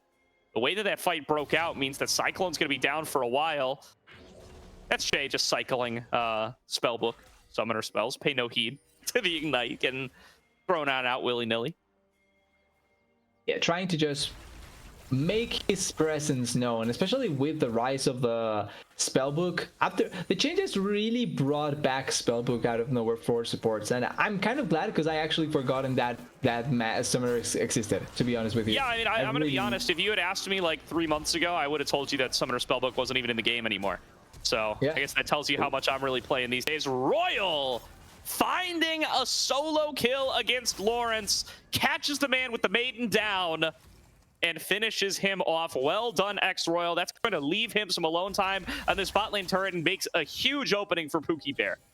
Yeah, the counter pick finding the effect there, really good for them to not only be able to put pressure into the side lane, but also now have another power point that the side of Conviction has to worry about. Because if X-Royal is able to win the side lane matchup, you take away essentially almost all the value that the Yorick has. And in that sense, you're not going to be able to put a lot more pressures, a lot more plays off on the side because of that. So, Will be another tower gained by Pookie Bear. So with that, the gold is back to dead even. Well done by them to fight their way back, but they are still going to need to continue to push the tempo, continue to find these skirmishes with their big AoE and their big power points. You do have to fear what this scaled up Victor is going to look like in the later game, and whether or not Renekton is going to be able to handle York in the side lane the whole game long. Always going to be in the back of your minds as Pookie Bears here, so let's see what they can do these next couple of minutes. The next dragon's certainly going to be where we expect another fight to take place. Can they get some pressure together for the mid-outer, though? And where is this Rift Herald going to be dropped by Conviction? Where can they find the most pressure here with the mid lane turret already down? I'm not sure what they may try and look for. I don't even think the Herald into the top lane is probably the best play. I think they want to try and have it for pushing the tier 2. That would be the most amount of gold in that situation, as Sean probably is smelling something about to happen here. He smells it, but is smelling it enough to do anything about it? He will have the Pop Blossom that will make it tough to make this dive happen. Does just scoot forward, gets the root on up. Here comes River for the backup, looking to melt through Pika Pika. The shield will keep him standing for a little while, but he will eventually be finished off. Now Maddie going to be the next target. Throws down the Cataclysm, trying to get the escape, but will be hunted down. Tempered Fate snags Doxa. Royals here for the cleanup. It's a triple kill to River on the Wukong, and Pookie Bear turn the play around. Yeah, they had the most members ready to respond. Kita and Che were already on the move to respond to that play, plus the teleport by X-Royal. In comparison, there was Nightstar pushing mid lane, there's Yorick pushing bot lane, and they are not going to be trying to go for anything else here. I really like the response. It's not going to be a huge amount of gold that they are going to be able to get back, but it's still 3 kills that they find in such an effective manner, and putting themselves back into a controlling spot, especially for the coming dragon in 20 seconds. Really well played there by Pookie Bear. The 20-second dragon timer, though, does mean they're going to be missing a lot of their ultimates for this one. Gonna have to see if they can get a little bit of a posturing advantage, try to slow this down a little bit. There are ultis down for Conviction Star as well. They may be a little less impactful. Sean does have the Pop Blossom back, waiting on this Cyclone. Should be just a few more seconds. Rift Herald getting thrown in towards mid. Cataclysm down as well. They're already working on the dragon. Sean going to be able to slow them up. Comes in with the Pop Blossom. Connects on the 3. Root connects on a Pika Pika. He's already taken down. It's a 1-for-1 trade. X-Royal's into the back line, trying to zone off Doxa on the backside, but he takes way more than he bargained for. River's in there, but doesn't get much done. Finished off by Lawrence on the Yorick, and now Che being chased down by Nightstar. The pieces did not come together this time, and Pookie Bear are wiped off the map.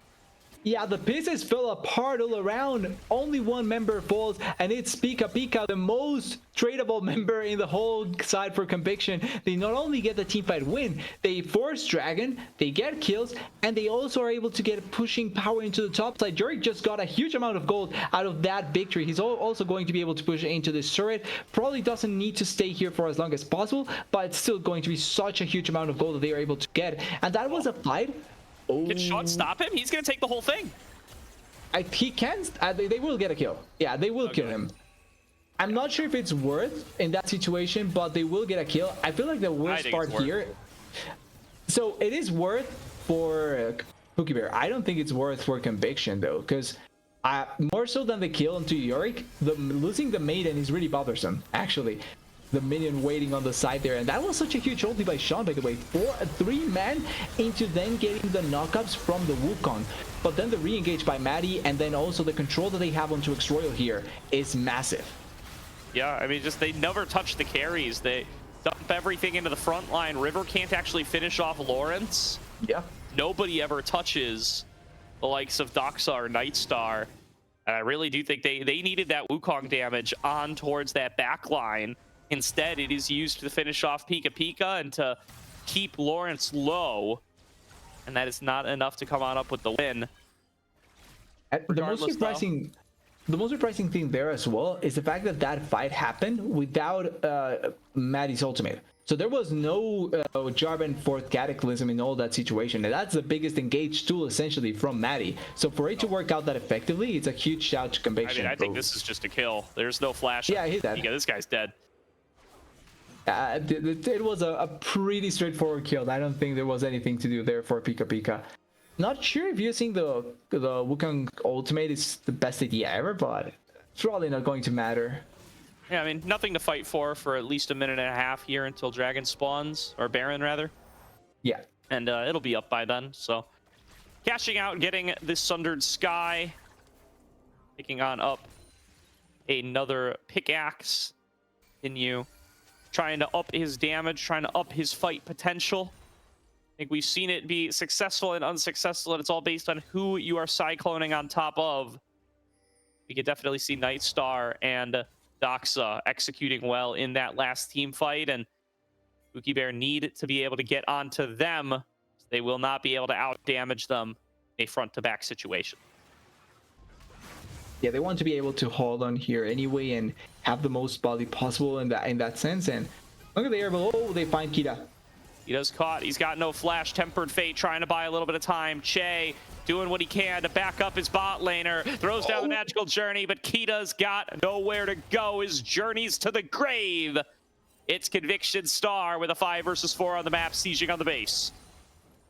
What a nice way to put it. A magical journey to the grave for Kita in that position, sadly. And that means that now there's an opportunity here to try and collapse onto Reaper and X-Royal as well. But Maddie has no ultimate. There may need to be a little bit of care and just wariness in terms of what they will try to go for. Maybe just pushing into the bot lane and trying to have a little bit more control of the map at this point. I mean, the nature of Split 2 League of Legends 2025, those kind of deaths tend to not matter a ton. Yeah. We'll be back up in time for the next objective. We'll get an inner turret off of it, which is another big injection of gold. We'll cement Conviction at about a 4K lead. They are going to just look to spend it, show back up, fight for Soul Point. See if they can work their way towards that Infernal Soul. And reset, restart, come in with a 3-item Victor. Doxa going to be absolutely huge. Yeah, there's a really scary point to be going against the Victor, because you know that he's going to be dealing a lot of damage, and plus the rod, he's going to have quite a bit of survivability. So even getting on top of him, it's not going to net you a potential kill, because he can just outlast you thanks to that extra survivability. And then also the fact that Nightstar has the Banshee's, it's not Banshee's Veil anymore, the Knight's Veil, I think it is going to also enable you to be able to be a little bit more aggressive with your positioning. It can be popped with almost anything, but you at the very least have a little bit of an extra movement or moving around in certain fights so that you're not going to get collapsed on immediately. And they are doing a really good job at just trying to deny every bit of vision down here. Absolutely. Now, regrouping around the bottom side, Pookie Bear need to get themselves back up to full strength. Sean, keeping a wave shoved in on the top side, does have access to the TP. Lawrence is actually grouped up with the team this time around, so he's the only one playing for sides right now. X-Royal going to be rolling out. Fish onto Nightstar. They do get him a little bit pinched here. Force out the cleanse. You see Reaper here, they're engaging. Here's the engage on the Cataclysm, catching out Shay. Kita going to be able to stay alive and fight it out. Pop Blossom on the 3. Here comes Wukong on the backside. 4 River gets the multi-man knockup. It's Nightstar falling out down, but Doxa still strong, still alive. And Pookie Bear sacrificed a lot to make that play happen. It trades their jungler for Nightstar, and unfortunately that it's going to cost them the dragon without having access to that smite. That was all Pika Pika's killing, keeping Nightstar alive for so long. The extra value from the Karma coming in clutch in that situation. Even though the initial engage attempt from Che, I really like the idea of trying to not only load the summoners really early on, but set it up so that when Sean comes in, you have the Pop Blossom to follow up onto the play. It's a really nice plan. The problem is that whenever you commit so heavily onto Nightstar, we talked about this. You have then on the side Doxa just being able to provide so much more burst damage, able to kill multiple members as well, or to push away multiple members, and your attempt at killing one target dies the moment that your abilities are down, because Pookie Bear's composition is really focused on blowing up people and really quickly. If that doesn't work, then the longer the fight goes, the better it is for Conviction, because they have the minions from the Yorick doing a lot of consistent damage. You have Victor's spells coming in of rotation, and then Nightstar spells coming in of rotation as well. You have multiple opportunities for that to work out in that sense, and it just becomes more difficult for Pookie Bear in a really long fight. it gets tough. And now looking to find some sort of fight angle to pull them back into this are Pookie Bear. They're not as behind as they were in game number 1, but their team composition does not want to be in this position at this stage. The Victor scaled up so powerfully. If they could have gotten Doxa instead of Nightstar, maybe, just maybe, there's a chance. But then again, Bear's proccing passive, even in the lethality build, might as well be a traditional marksman with all the attack speed you get access to there. Ripping through health bars. The Baron in the eyes of Conviction now, one dragon away from Soul, looking to posture up into the enemy jungle and get themselves some space to work with.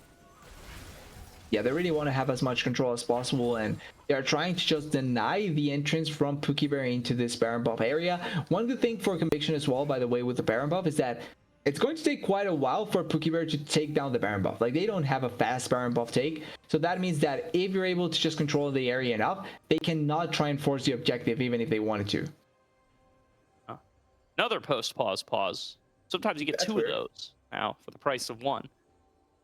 Taking a look at Still the same game, though. Yeah. Taking a look at itemization across the board here. Pretty much 3 items complete for most of the carry positions. The exception of this being Sean, who is pretty behind. Not really going to be able to get onto his 3rd item here at all in time for Baron fight for sure. Perhaps not even for this next dragon.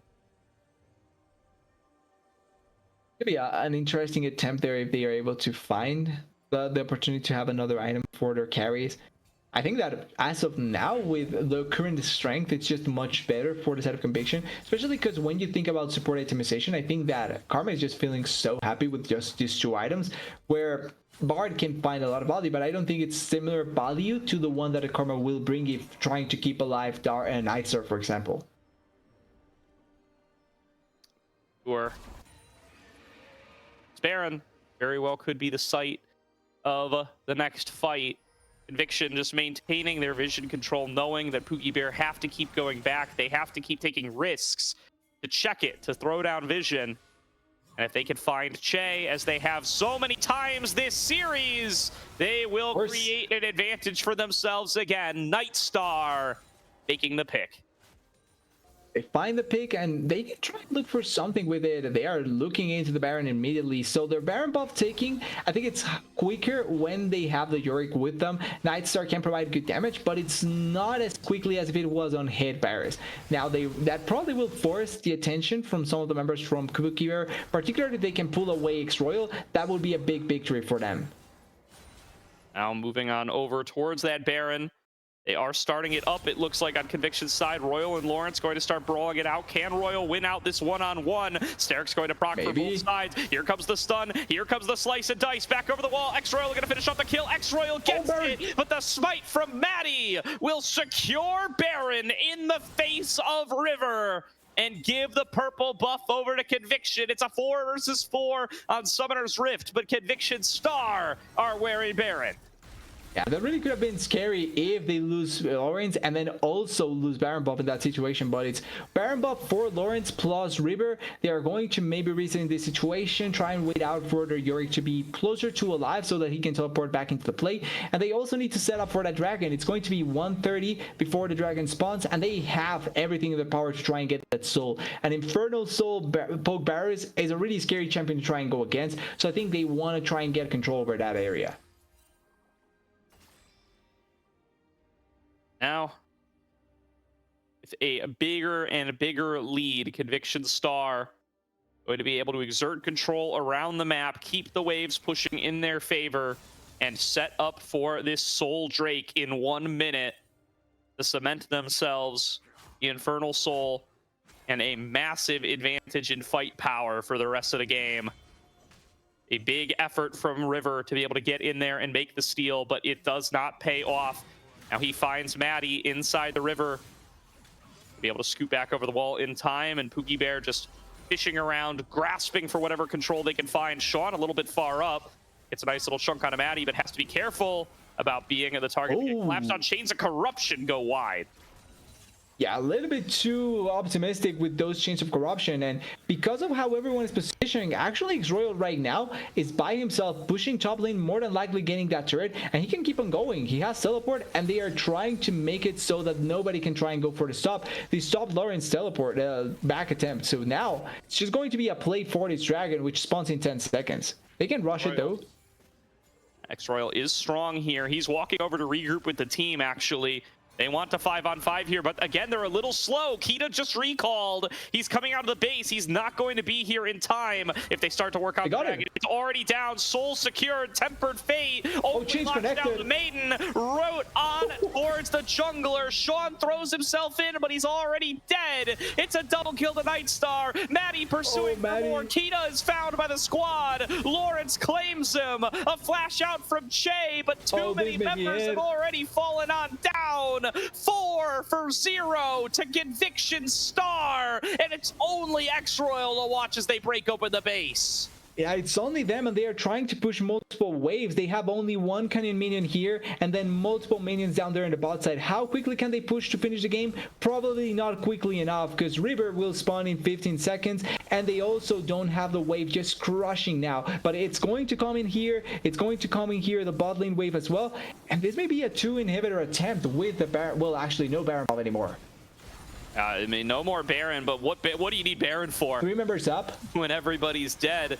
Sean coming on up in 1 second. They're going to take the fight out to X-Royal. Dominance not enough to keep him standing. Gets thrown into the death chamber. Here's Sean. 4-man Pop Blossom locks down the crew. The damage is not there. Conviction Star wipe the fight again. Twice in a row. No resets in between. Ending the fights the same way they're ending the game. And nobody died. 2-0 to Conviction Star. They're on match point for a rematch with Citadel in the finals. Wait, no, they get Doxa at the end, killing the Victor. The only prize you're able to get for this game, because it's a 2-0 lead for Conviction. And once again, it all comes down to how they are setting up themselves for success. In the first game, a pivotal fight after having the right members at the right time, getting that snowball rolling after that point. This time around, much closer affair. I think X-Royal faring way better against Lawrence in the side lane, but the way that they just reached the point of the game where they have to get to the objective, they find the right pick at the right time, and then they make use of the most of that pick the most to just be able to kill the game, getting Reaper in the dragon, getting the dragon, and then just continuing to kill the rest of the members. Definitely. There's going to be another 10 champions fearless away. This is where these best of 5s can really start to favor teams with deep pools. So you often do not have to go this far in best of 3. And if they're able to take the series even longer, we'll get even further into those pools. But it has been an immaculate night from Conviction Star so far. Showing up across the board, performing across the board, and looking unstoppable against the underdog Pookie Bears. It really feels like that, and the underdog story is going to need to be the strongest it's ever been, because 2-0 now, back against the wall. They need to get 3 victories in a row, and I don't think they've done a lot of things bad. I don't even think they've done things that badly. It's just that Conviction has found the right answers and the right plays to whatever the side of Pookie Bear wanted to go for, and it's just worked out much better for them. Yeah, it really has, and it's been close to a sweep so far. It's going to need to be the reverse sweep from Pookie Bear if they want to make themselves a spot in the grand finals. Already a massively successful ACL split for them, but you do not want to end it on this note. You do not want to sour what has been such a great run by getting 3-0 swept in lower finals. See if they will be able to turn it back, take one for themselves, and keep us going to at least a game number 4 tonight. But it does look like it's going to be challenging, TDS. What are you looking for coming into game number 3 if you're Pookie Bear to try to turn this series back? It has to be once again playing more for X-Royal. I think he had a great game here. If you give him counter pick once again, probably play a little bit more towards the top side, it's bound to work out much better, because Nightstar had a great game, yes, but I think for the most part, it was manageable. until a certain degree.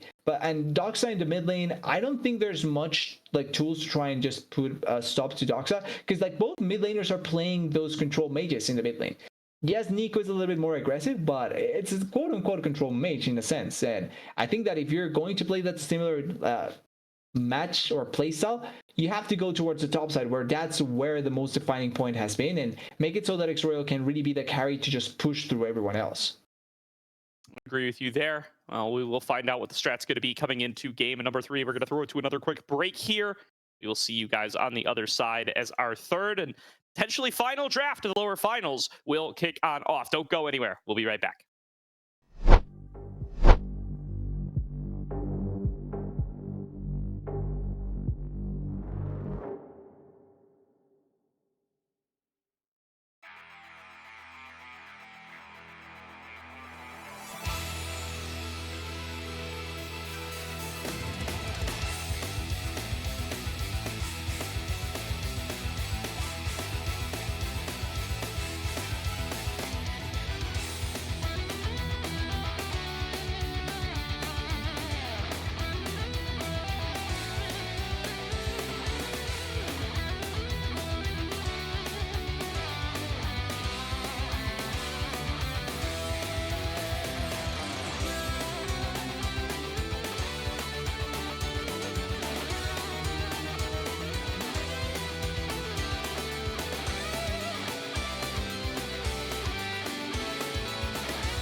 Welcome back, everybody, to tonight's broadcast of the ACL, where we have got a 2-0 lead to Conviction Star in the lower finals. Pookie Bear need 3 in a row if they want to date with Citadel in the grand finals. Talked up how much this team has come back against odds over the course of this split TDS. They were 0-4 against Galaxy coming into Friday's match, managed to eke out that series in a 5-game banger. Can they do it again in 5 against Conviction Star? So a positive sign is that they already played 5 games before, so this wouldn't be anything new for them. That is already a positive sign. Now, we also did mention that maybe Galaxy were just the small demons, and then this is actually the bigger demons coming through by Conviction. And so far with how the game has been going, it really feels like that. I don't think there's a massive difference between each team, but like Conviction has just found the right angles at the right times. The small margins have been much better played for Conviction. And those small margins can mean the difference between being 2-0 up or being in a spot where you need to reverse sweep. So now it's all on what Pookie Bear can accomplish. And I do think they have the potential, but it's difficult to see a little bit. Yeah, I mean, I think we talked about this a little bit off stream. Azir's still up. Azir has gone unbanned all series. Both mid laners play Azir. I think blue side probably just be first pick at Azir here, assuming that the bans do stay the same as what they've been throughout the series. Something to keep in mind, and maybe a reason to shift over to blue side for Pookie Bear, if that is what they want to go for. And they will move over to blue. So let's see if that changes the ban strategy out of Conviction, who have been blue both games so far. Yeah, may change a little bit of the attention. This also may mean that if you're going to try and prioritize the Azir, and you're going to go towards the blue side, maybe you open up a little bit of the ban list as well in terms of the junglers, because now with junglers down, we have 4 junglers down, which are quite the strong junglers in general. There is always a chance for that, and this also may mean a potential where it's left open for the Azir instead, and you try and trade one of the two if you think that the Azir is the only mid laner left that can be strong enough to try and fight it out. But for now, Aurora is still the same, and we're going to wait to see what Conviction wants to try and force here in terms of like variations or whatever else can come through. Yeah, we will find out. It's going to be Aurora taken off the board first things first, so no changes in that front. Do still expect to see that new ban continue to be held as well. But, oh, that's actually, wait, so this is a Pookie Bear's Aurora ban, I just realized. So that's been a Conviction ban all series so far. Okay, it's not, all right, never mind. I'm hearing from production, this is wrong. We're going to be changing it. I'm like, X-Royal banning his own Aurora. He may have fully lost it now. It's truly all may be lost. Okay, it's Nunu and then it's Aurora. There we go. That's what I expect to see. But it's now already the first 2 bans that we kind of expected with Nunu and the Volibear, and now the Aurora as well coming through. We're probably going to see a buy event then in that case, and that means that whichever is left open, or whichever of the champions left open for junglers are available, then we probably are going to be expecting to see what comes through as... okay. Oh. Volibear ban going to be held. That makes sense. That's a Maddie ban. That checks out. That makes We're a lot good to more go. sense. We're on track. We will find out if anything is going to be shifted away from here. They keep that Vi ban. That is same as well. I think that definitely makes sense for them. Maokai is a new one, if I'm not mistaken. So that's another jungle down. What were they banning on that ban before? I'm going to go and check the previous drafts. It was Jace. Oh, so Jace is getting now no, so on Conviction's been banning Jace. You're right. It's been Yone from the side of Pookie Bears. So the Yone going to be left up. Will they try to snag the Yone here? I mean, it hasn't really been a huge pick for Sean. I would just still slam Azir here if that's me. There it goes. Yeah, let's go, boys. They are reading your mind there, Gordo. Following up with the Azir. This may be though Conviction attempt here with the Yone though, because I don't think that it's necessarily a bad matchup into the Assyrian in a couple of situations. You have still the value from the Yone potentially with the team fight and the flex potential. I don't remember 100% if Lawrence is able to play the Yone, but there's still a lot of chances for him to pull it off here and try and make it work out, as the Sejuani, one of the few remaining junglers strong enough to go here for the side of Conviction, and this means that trying to have a mid laner and a top laner that are melee are even more incentivized now. Yeah, I would respect a Yone selection here from Conviction. I mean, it doesn't give you anything else to be counterpicked. You'll just play it up against the Azir. Not the easiest matchup in the world, but that does not mean it's unplayable. I think it's a good champion for Doxa. I mean, the alternative here is he could go for something like his Ari, could just go for a signature pick. Trust that, hey, I've been winning late against Sean all series long, and I can just continue to do so. But now he's going to take the Yone. They're going to stick to, you know, standard drafting mechanics. And if the series does end up going deeper, Doxa's Ari will still be available later on.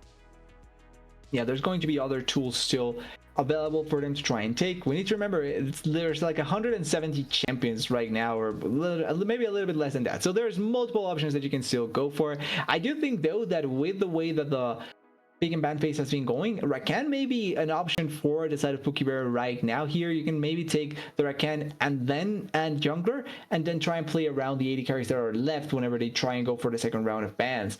But probably a jungler is going to be their choice. I like the Poppy here. Good mix between support and jungler and even top lane, and has a lot of value against the dashes from this Johnny.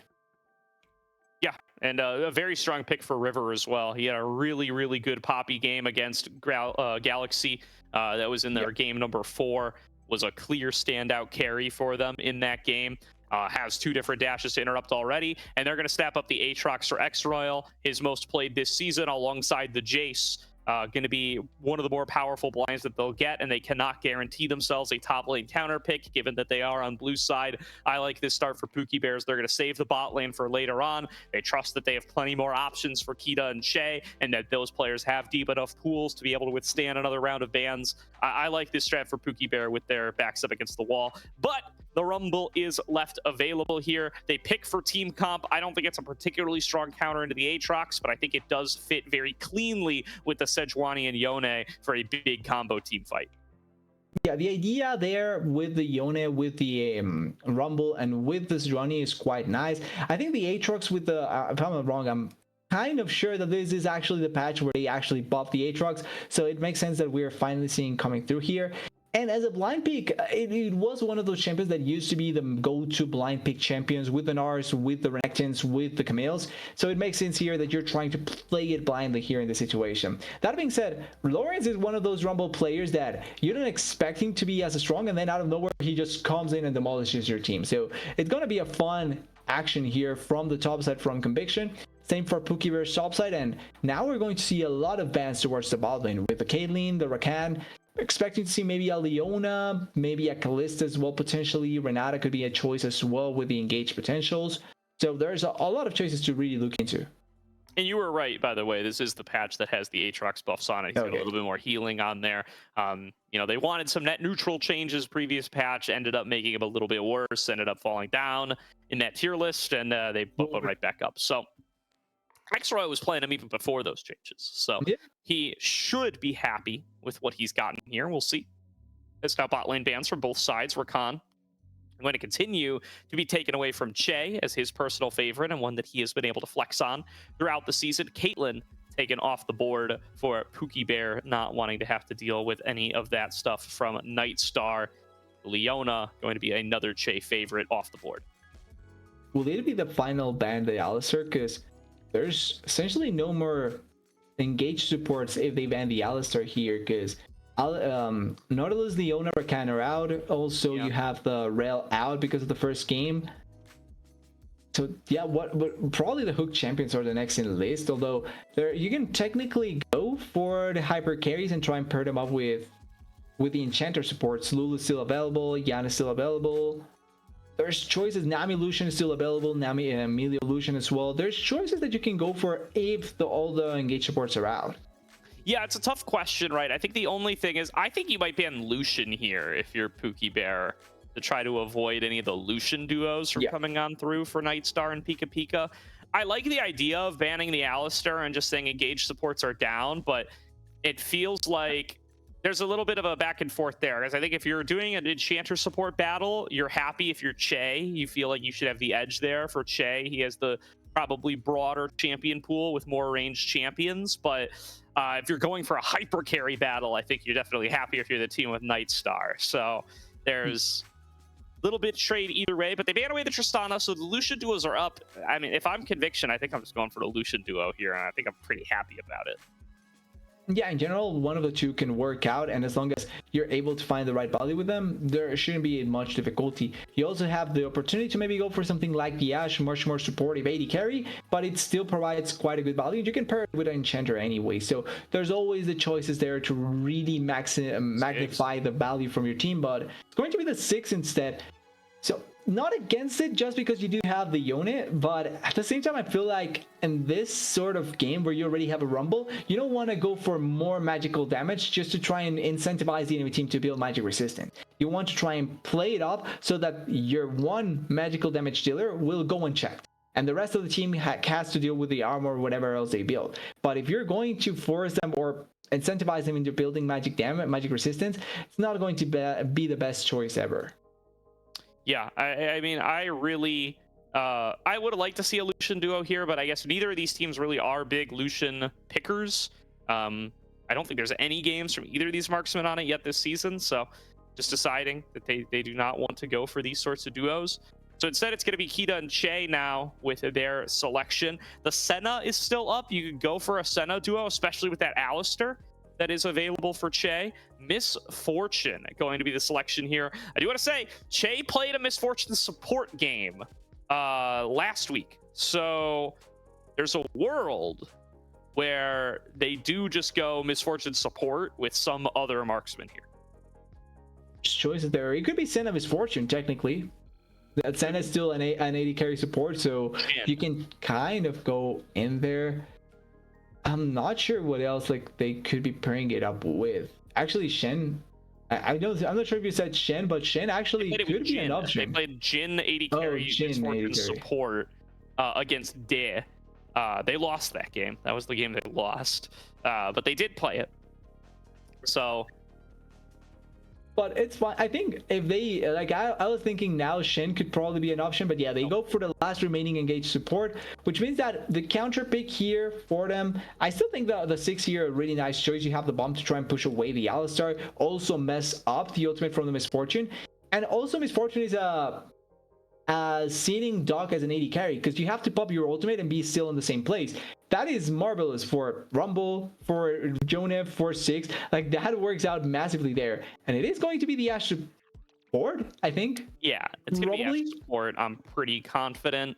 And I like this here. I mean, Lockdown is great. I think there's a big opportunity to pick something, more roamy, a little bit less traditional on the side of Conviction. You want to leave the Ziggs in a 1 versus 2, or you should be okay with leaving the Ziggs in a 1 versus 2. This actually gives you a really strong range advantage in the earlier stages of the lane to get a lot of harass down and to take some control. But it also means that later on, if you want to just leave the Ziggs to farm up with bombs, Ashe can roam around, try to fire off enchanted crystal arrows from the shadows, and have some value for the rest of the team there. Enchanted crystal arrow into glacial prison will hold people down for an hour, and it will certainly result in kills for Conviction Star if they are able to pull it off. So a couple of very powerful team compositions to round out our third game draft. Pookie Bear with their backs against the wall prioritize the top side in draft. They get the Azir, they get the Aatrox for X-Royal. Will it be enough to keep them alive in the ACL? Well, it has to be enough, because if they want to keep on going here, they have to win this game. It's not going to be easy, but they have to be able to try and pull it off. And I'm excited to see how they are going to both of the teams perform, because for a do or die situation, I think Pookie Bear's composition looks kind of interesting, especially the Aatrox for X-Royal. I want to see him try and pop off. And then for Conviction Star, I think that they found most of the things that they probably were looking for. You have Nightstar on an AP carry that, even though it's not a typical Nightstar champion, he still can do a lot of damage with. Doxa with a playmaker. You have Maddie as well with an engaged jungler that can try and set up the team. And then Lawrence with a quote-unquote counter-pick top laner to try and find a lot of value. Like, I think everything worked out really well for Conviction as well. I do think so as well. I think they're very happy with how this draft worked out for them. I think, they certainly were able to navigate their way into a team composition that has a clear identity. They have a clear ability to pick and start team fights in an AoE wombo sense that can just close them out immediately. And it's not going to be very, very easy for Pookie Bear to completely nullify that. I do think Pookie Bear have angles to play through, though, right? They are a triple threat composition. They have the Azir, the Misfortune, and the Aatrox. Any one of those could capitalize on an opportunity to turn the fight back around, as long as it is able to avoid that wombo combo. And do have a lot of disengaged power with this Poppy and with this Alistair. Try to stop Conviction from being able to find those engage angles, particularly Maddie. It's definitely a world where they just read him like a book each and every time. They keep him marked, they keep him on vision, and he can just never actually find an opportunity to get in there and get the fight started. Well, in the previous game, they were able to even keep him down in the early stages in the jungle, and that almost still didn't work out. Because remember that Maddie started with flash down, no buffs, and also essentially dying level 1. Or, yeah, dying level 1 to the Wukong. And that still didn't matter. Here you can see, I mean, this is going to be about as tough of a level 1 lane matchup as you're going to get in League of Legends. The double range of the Ashe Ziggs lane really being felt here, and they're just going to have to take the loss on Kita and Shay's side for this early clear. That's why you start for River up on the top side, get a little bit of defensive vision down on your own birds to make sure Maddie's not invading you and that you can respond in turn if it needs to happen. They are tracking Maddie as well in the same breath, so recognizing the position that they were in and responding appropriately. Well done to Pookie Bear. They should be able to get out of this just fine. Yeah, ideally they should be able to just hold on enough that it doesn't really matter, and then play it off when their cooldowns are going to be up, because the level 3 power spike from them is going to be really nice. Miss Fortune also has good damage potentials really early on. X-Royal's taking a lot of damage there. Yeah, it's just a flash in from Lawrence. They're going to exchange flashes there. Gets the overheat at the right moment, gets into the danger zone to just pump out that flame spitter damage. Says, checkmate, X-Royal. You're going to flash right now or you're going to die. And now feeling strong to be able to continue the trades. Well done in the early laning phase from Lawrence on this rumble that he has really made his own over the course of this playoffs run. They really have been doing a really good job with the champion as, an engage here under the turret. Great trade out of Pika here, who's now very low. Maddie flashes in. Arctic Assault not going to connect. I really thought they were going to commit. Is Lawrence going to go for this? He is. X-Royal dashes through the turret, able to avoid the damage. It's first blood to Conviction, 1-for-1 trade, but the minions are dying to the turret. That's a win for Lawrence. Yeah, all in all, it's not a bad play there for Lawrence. The wave is actually crashing, so he's getting so much value off of X-Royal. He's going to teleport in, but he's going to miss quite a bit of the CS, plus it's a 1-for-1 with first blood going for Lawrence. All in all, really good play there as Doxa. Yeah, here comes River. Be able to dash on in. Doxa gonna have to flash. It's back in there with the Soul Unbound. We'll have to snap back, even though Maddie does arrive. Not gonna be able to produce enough damage, and at too low of HP. Well, the trade continuing to occur here. This is Phase Rush Alistair. He is not tanky, does not have the Aftershock proc, and I don't think they have the damage. Kita has to flash away. They realize they have underestimated the power of the Conviction duo. Punt away on the Nightstar, and Chase sacrifices himself to let Kita get out to safety. Yeah, a hit to the face, but it doesn't turn into anything else than 2 kills or a kill for Conviction Star. Really good start there, really good way of playing the bot lane, and that's the thing of having to play double range. It's just so bothersome, so difficult to deal with, and honestly such a bother to be as a support that has to play the melee. Yeah. And you come at the king, you best not miss. And Shay comes at Pika there and misses. Yeah. Will be Nightstar not able to actually pick up that gold. It does go over to Pika, but nonetheless, great start here for Conviction in the bottom lane. Going to disrupt his back timing there a little bit. That'll be a nice little break for the side of the Pookie Bears. As Nightstar is manaless, he cannot stay in lane for very long at 0 mana. Did have his recall interrupted there, so a little bit of breathing room given over to Kita and Shay. Yeah, the one that is not getting any breathing room here is X-Royal. He's taking so many trades, so much fire to the face, and even if you're trying to heal yourself, your healing is not going to be as effective against a flamethrower as you think it is. And so far, Lawrence really taking advantage of the counter pick that he opted into, making it work really effectively. And also the fact that you do have the support from Nightstar means that even if they push him away like they did a little bit before, or they cancel their back, he's still going to come back really effectively here. I don't think he was aggro. Doxa wanted to get an auto attack there. Just animation I don't think he was aggro though, so it's fine. I mean, he didn't take damage. I'll take that as Doxa just trying to play with the edge as much as possible. Yeah. Big CS lead in the bottom lane, though, for a Nightstar. Big CS lead in the top lane for Lawrence. Conviction Star drafting for some lane advantages and getting them. Here's another engage of the bottom lane, though. Pika caught up on the wrong side. Gonna get himself punted back into the alcove if push comes to shove. River coming on in here should be able to finish this one off. Needs to be able to finish off this kill as Maddie is en route. Kita now gonna have to be the one hiding out in the alcove, but he's got nowhere to go. Maddie will claim the feat of warfare for Conviction as the rest of the squad tries to disengage. Doxa here first from the mid lane. Do you think 4River has gotten enough space to be able to get away? Sean will be able to pick up the wave, and all in all, it's a 1-for-1. 1-for-1, not a bad trade at the end of it, especially with how the game was going. You kind of want Pookie to be able to find some sort of response as, Wow. Wait.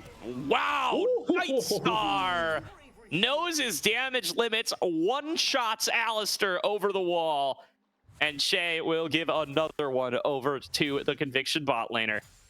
A really good showing of how to know your limits, how effective your limits are, and how much damage you can find in that play, as they are not only able to get the kill there, but essentially once again put the game into the previous way that it was, as Lawrence forcing the ultimate there. Xroil will ulti though.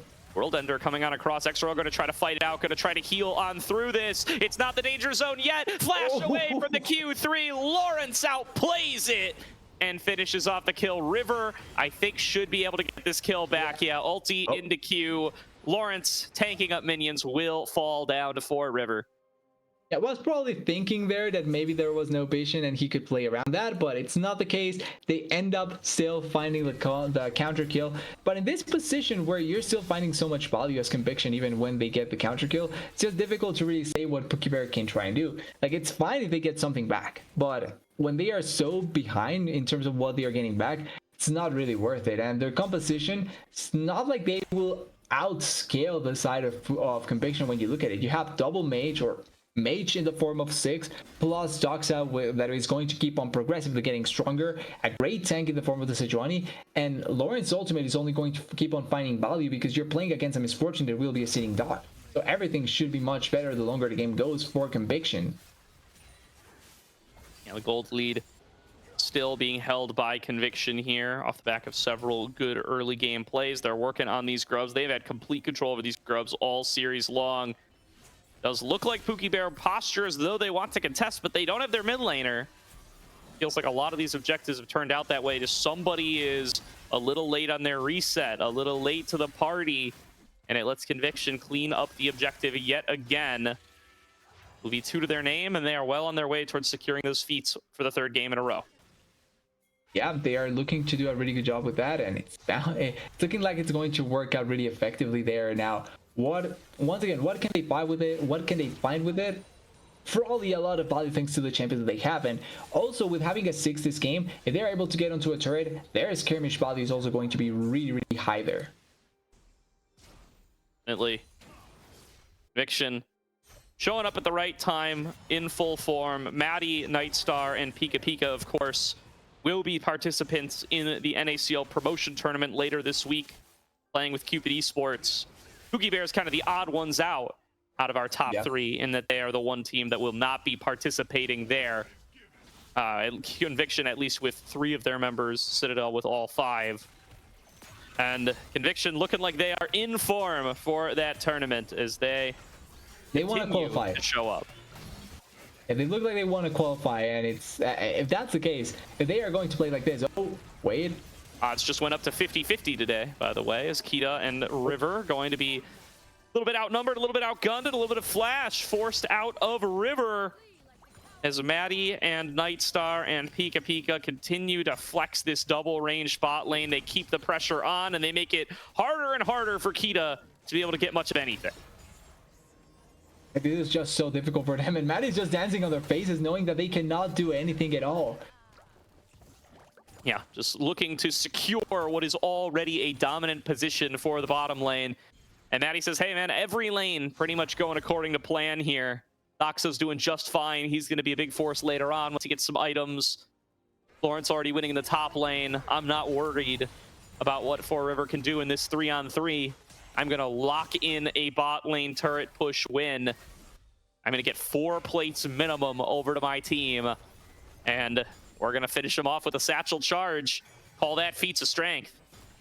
Yeah, but they're waiting until the minion wave dies just so that they can deny all the gold potential there from that play in. Because even going inside of the jungle just so that they can push them away as far as possible.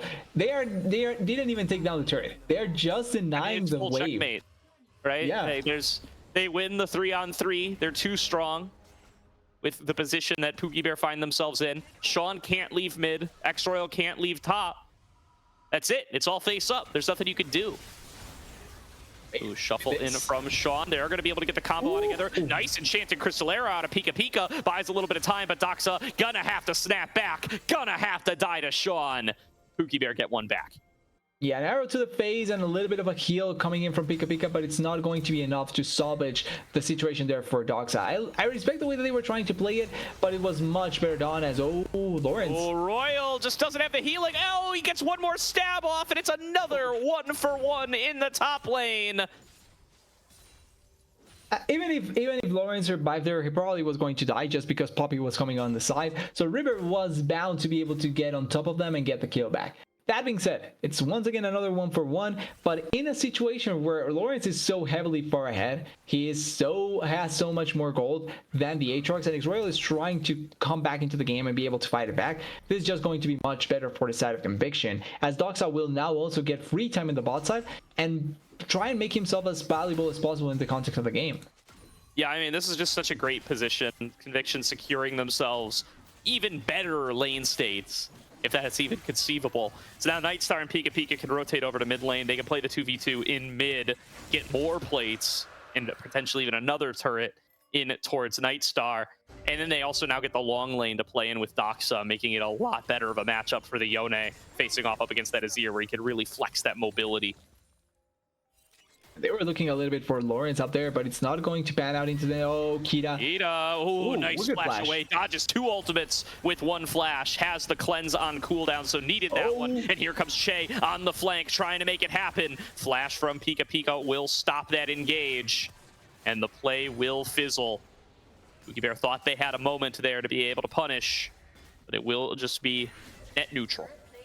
Yeah, actually like the re-engage there by Che. Doesn't turn into any kill or anything like that, but blows the flash from Pika Pika and maybe can set up for something in a future fight. Now at this point, there's nothing to fight for. No Herald, no Grubs, no Dragons, not even a Baron, because obviously it's going to take 11 minutes for it to spawn. So in that sense, maybe the flash is not going to find maximum value. Ooh. Another knock-up, trying to full send it on a Pika Pika, not getting the stun into that bit of wall. I think that's what River was fishing for there. So they will not be able to convert. That's the target with the flash down. You can see what they were looking for, and now it's going to have to be bullet time to be able to clear out this wave. Mega Inferno Bomb does huge work, but it's a knock-up connecting on a Maddie. He survives the sliver. Doxa has finished off Che on the opposite side, but here comes Royal on the flank. Isolating Nightstar. He's going to have to flash away from the Infernal Chains. X-Royal going to have his World Ender expiring soon. Going to move forward onto Doxa instead. Good damage pumped out, but again, he dashes away. Lawrence is coming. Stays alive. Lawrence is TPing. Maddie nearly completes a recall, but is going to be able to get back up the wall. Kita barely avoiding 1 ultimate, but the second will connect, and Lawrence snipes him with the equalizer. The slow burn into the dead for Kita there. He did such a good job evading so many ultimates, but he couldn't evade the longer one. The most effective ultimate from Lawrence there, able to burn him alive, and a fight that looked like maybe it was going to turn into some positive for the side of Pookie Bear. Doesn't turn like that, and Conviction just find more and more value. They even force X-Royal down there and he doesn't even get anything. Lawrence as well forced down there and he gets a kill in comparison. So it's just those small victories. Once again, something that we were talking about all series long that has been working out much better for the side of Conviction. 3,000 gold lead now to Conviction Star. They continue to find themselves in favorable positions game after game after game. And Pookie Bear, again, in a hole that they need to find a way to dig themselves out of. Putting together pieces of a solid little skirmish there, but not really able to finish off any of the targets. And it is Conviction who maintain their lead. Maddie a little bit caught out here. 1 knock-up found. River going to be in position, calling over Kita. Oh, River. That damage onto River is just insane. And they blow him up without a second thought. Poppy passive not doing its job there. And this will be a Rift Herald to Conviction Star. Yeah, it turns out that the one that was find out is Pika Pika. Okay, he may be fine here, but yeah, it's not going to turn out into much. They get the really good kill into River, turning it into a Herald now, and because of the way that they are setting it up with this Herald now, they can try and push into any lane. They already got tier 1 in top lane, tier 1 in bot lane, tier 1 in mid lane. They can try and look for more objective advantages, and with this Herald, they can just try and make it so that they can get even a much bigger amount of gold. Yeah, the Ziggs just comes in and takes the turret at the end. Knockup kind of found here. They are going to be able to keep the fight going forward. Shay able to tank up the enchanted crystal arrow, able to keep X-Royal in the fight for longer. Wait, Dox is TPing. World Ender. That's a shutdown given on over. Stun found over on a Maddie. They're going to be able to get a second reset off that one. Doxa TP'd into the play. He's going to be able to turn one back on a Shay, but he will be finished off as well. Or will he? Doxa outplays it, makes it into a 2-for-1 for his own TP. But X-Royal still at full health, still looking for more targets to knock down, and a third will fall. 4 kills over to Pookie Bears. They finally find a fight that they like, and they've got a little bit of life left in this series. Yeah, probably the first fight that they finally get in their own terms, and I think a lot of that has to come with conviction, really not having enough like unity in how they wanted to fight. They were thinking about leaving Lawrence here. You can see Maddie and Nightstar on the side and Pika Pika running away. Teleport from Dockside is coming in at some point, but they kind of are disjointed in how they want to fight.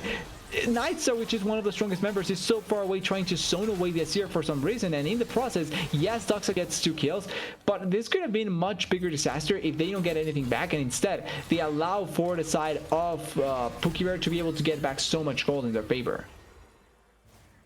Really good stuff for Pookie Bear there to be able to keep themselves somewhat in the conversation.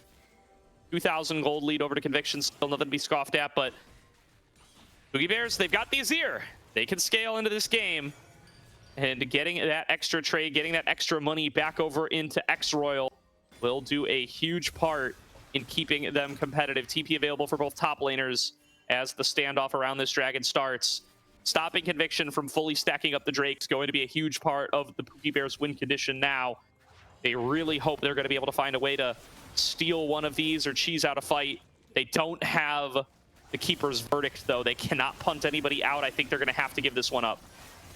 Yeah, that way the Dragon is back up once again for them, and they have multiple tools to try and fight for it and try and get it. Probably not going to be enough ways to try and stop it from the side of Pookie Bear, and soul point already obtained, and they can try and be aggressive with it if they want to. As we see the damage from Sean, Azir can really pop a lot of damage early on and can do quite a bit against multiple members, but it's going to be in how he can be enabled in a team fight, because with the lack of gold that he does have, it's going to be difficult for them. Ooh. We're coming in on the side. Doxa finds an engage here. Sean going to get the flashback away to be able to get outside of the Nature's Grasp, and they will be able to turn it back on a Doxa. Glacial Prison was dodged, and they finish off the mid laner in the 2 versus 2. That's an extra injection of gold into Sean. Well played, Pookie Bear. Yeah, really well done there. Surprised that Doxa didn't pop ultimate in that position, because he had Nightstar! Okay. Sniped. Big dunks from downtown, hits the 3-point shot, and Sean is down.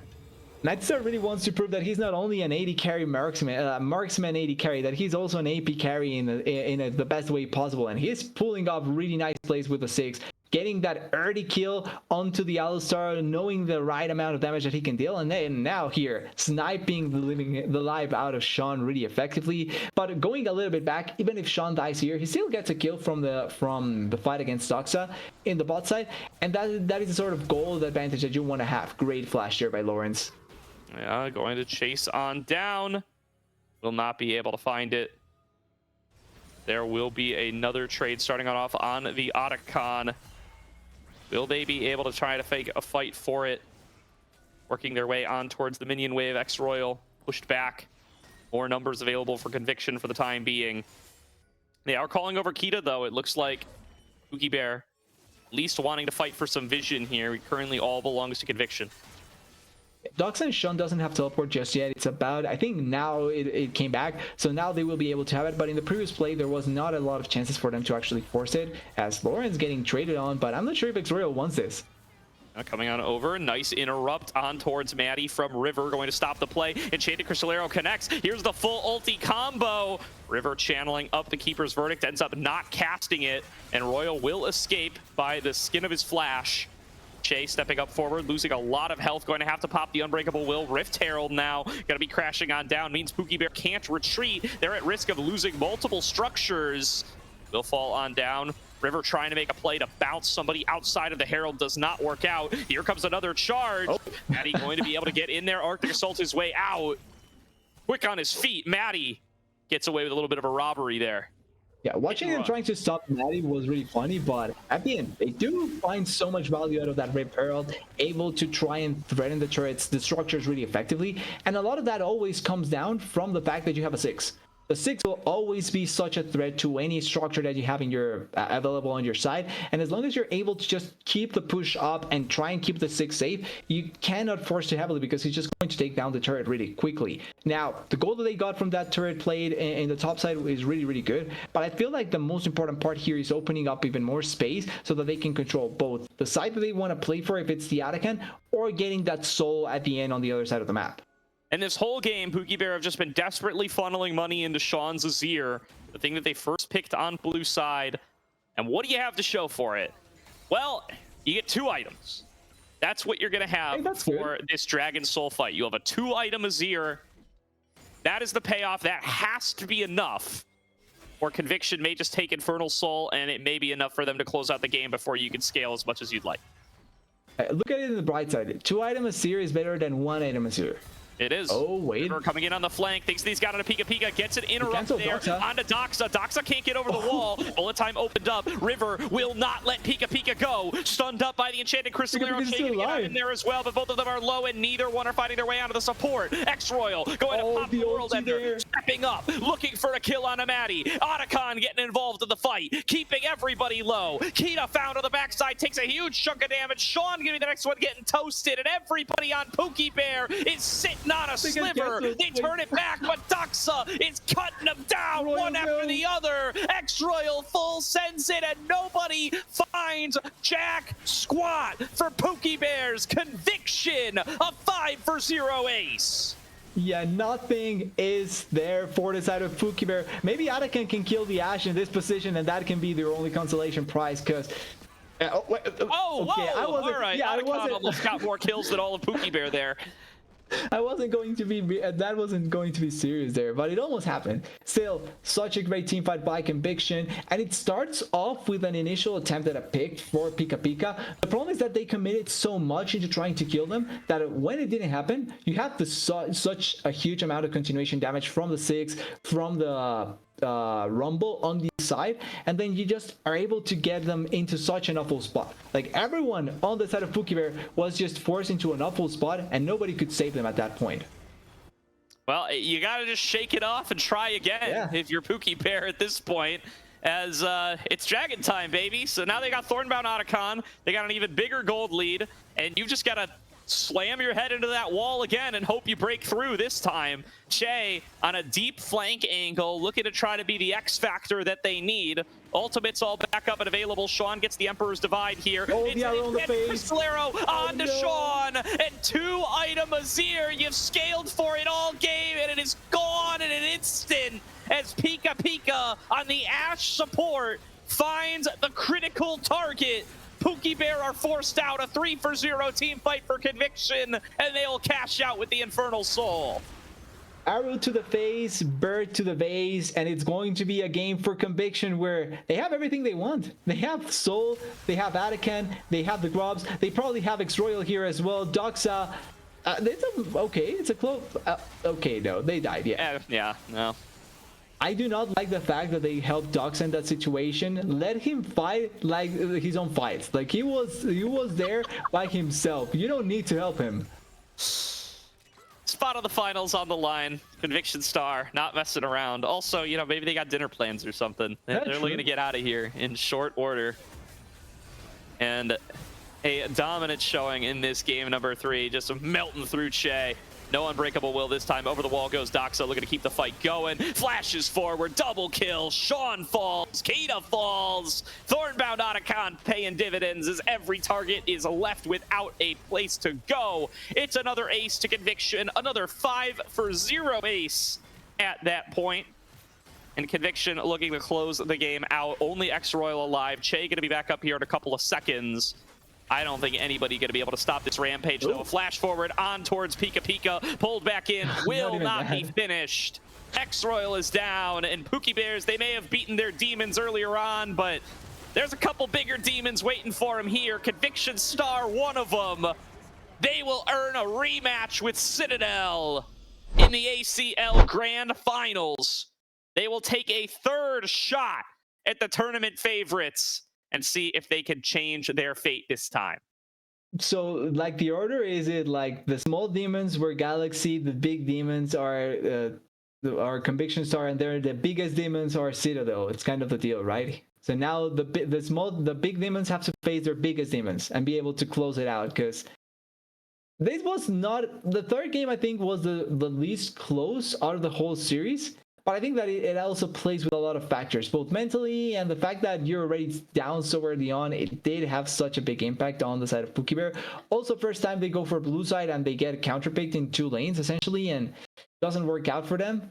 So it's a difficult game to try and play out in general. That being said, I still think Pookie Bear did a great job with what they did all season long, because it wasn't they weren't supposed to be here at all, and they come back into such a massive way, in such a massive manner, and we're really close to a grand final. Yes, they lost 3-0, but to lose 3-0, you still need to get to this point. Yeah. Top 3 ACL, not too shabby. Pretty nice resume builder there, as plenty of these players going to be looking at the next OQ. Think that they will have plenty more eyes on them now after this result. A really, really good showing from Pookie Bear. What a pleasant surprise for this run of the ACL, and hope to see these players more in the future after what they've been able to put together. But let's talk about Conviction. Everything they needed coming up big time for them today. Pulled out in the early game. They needed Lawrence to be able to show up against X-Royal, and he did 3 games in a row. Royal putting up a solid fight, but when both teams play so heavily through their top lane, being able to have the advantaged top lane every game, so massive for Conviction. And on top of that, Doxa showed up to play. Doxa massively outperforming Sean on the day and looking like his old self a little bit today, which is not what we got versus Bradley on Friday. So really showing a different side of himself here tonight. Yeah, it's a good showing for him, because we want to have them go at their best against Citadel, considering the monster that Citadel is. Obviously, you want them to be playing to their best, and if Doxa can bring back that form, it's going to be the most ideal thing for the side of Conviction Star. I think another point that we have to highlight has to be Nightstar as well, because he can play the AD carries, he can play the AP carries as well, but he's always a power point at any point in the game. He can win your lane, but he's also effective at trying to play from different spots in the game. And as long as you're able to manage it out, he's going to be a really important asset for your team, and proves it here with the series that he had. Yeah, definitely. We will look to see if we can get anybody from Conviction for a post-match interview here, as we do find them in the grand final, facing off against Citadel once again. Now, as we called out, they've played against Citadel twice now. It was a 0-2 for a seeding match after Swiss stage before the playoffs, where Citadel were able to win, of course.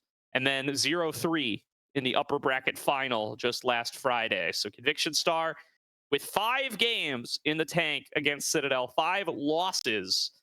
Going to see if they can change that around, get some wins, get some more games, and turn those into some better results and a chance at an ACL title. Yes, they already lost their Bo5 then, because they already lost their 5 games. So maybe now it's the time for them to come back. Now, it's important that they lose, or when they lost, it's when it kind of didn't matter to a certain degree, because it's not the definition of, or the last moment of the split. So maybe they turn around and they are able to bring it back here and win it. But obviously Citadel is going to be the big dogs, and they are the ones that you have to be ready to respond to. Absolutely. And so on that final, by the way, so while we wait around to find out the future of this interview, as for that final, I know everybody excited for it, will almost certainly not happen on Friday, because Friday has promotion tournament going on, and both Cupid Esports, which is 3/5 of this Conviction Star team, and all 5 members of Citadel are going to be playing in that tournament. So very, very unlikely that they will play the final at the scheduled time. We will accommodate a reschedule for them because of that. So we will have some kind of broadcast for a final. It just will not be at the scheduled Friday, 7 Eastern time. So stay tuned to the Aegis Discord. Stay tuned to the Aegis Twitter. Stay tuned to my Twitter. We'll keep you guys updated as best as we can for when that reschedule is going to be and when and where you can see the grand final. We will do our absolute best to stream it. And whatever we can do in our power, we will. All right, it looks like we've got Nano for an interview, the coach here of Conviction Star and coach of Cupid Esports. So we'll get to talk a little bit about... Never mind. Okay, never mind. I thought we had Nano. Okay. All right, we don't have Nano. So we got nobody. I was just about to say, though, one good thing about the reschedule from Friday is that we may get to see a final between 2 NACL kind of teams if things pan out in the promotion tournament. So hey, we may be getting to that one step closer to that tier 2 tournament that we were already kind of excited for. So a good showing, a good pre-showing for that as well if it happens. Indeed. So I'm gonna guess it's gonna be rescheduled to after promo tournament, but maybe it gets rescheduled before promo tournament, and then it's earlier this week. Either way, like I said, stay tuned to the Aegis Discord. No interview tonight. Conviction Star tired after a dominant 3-0, going to call it a night a little bit early. But the stage is set. Conviction Star versus Citadel. Fearless best of 5 to crown our 6th ACL champion. Looking forward to that one. Looking forward to seeing everybody there. Stay tuned to Aegis channels to find out when that stream will occur. That is going to do it for our broadcast tonight. Do want to shout out Zen Market once again. That's promo code Aegis for 1,000 yen off your first international shipping fee. And it has been a pleasure to join you all on this stream. For myself, from TDS, and from Caddy on production, thank you all for tuning in. Have a great night, and we will see you next time for the grand final.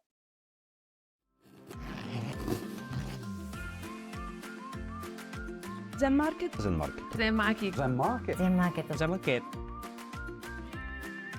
ありがとうございます。ありがとうございます。ありがとうございます。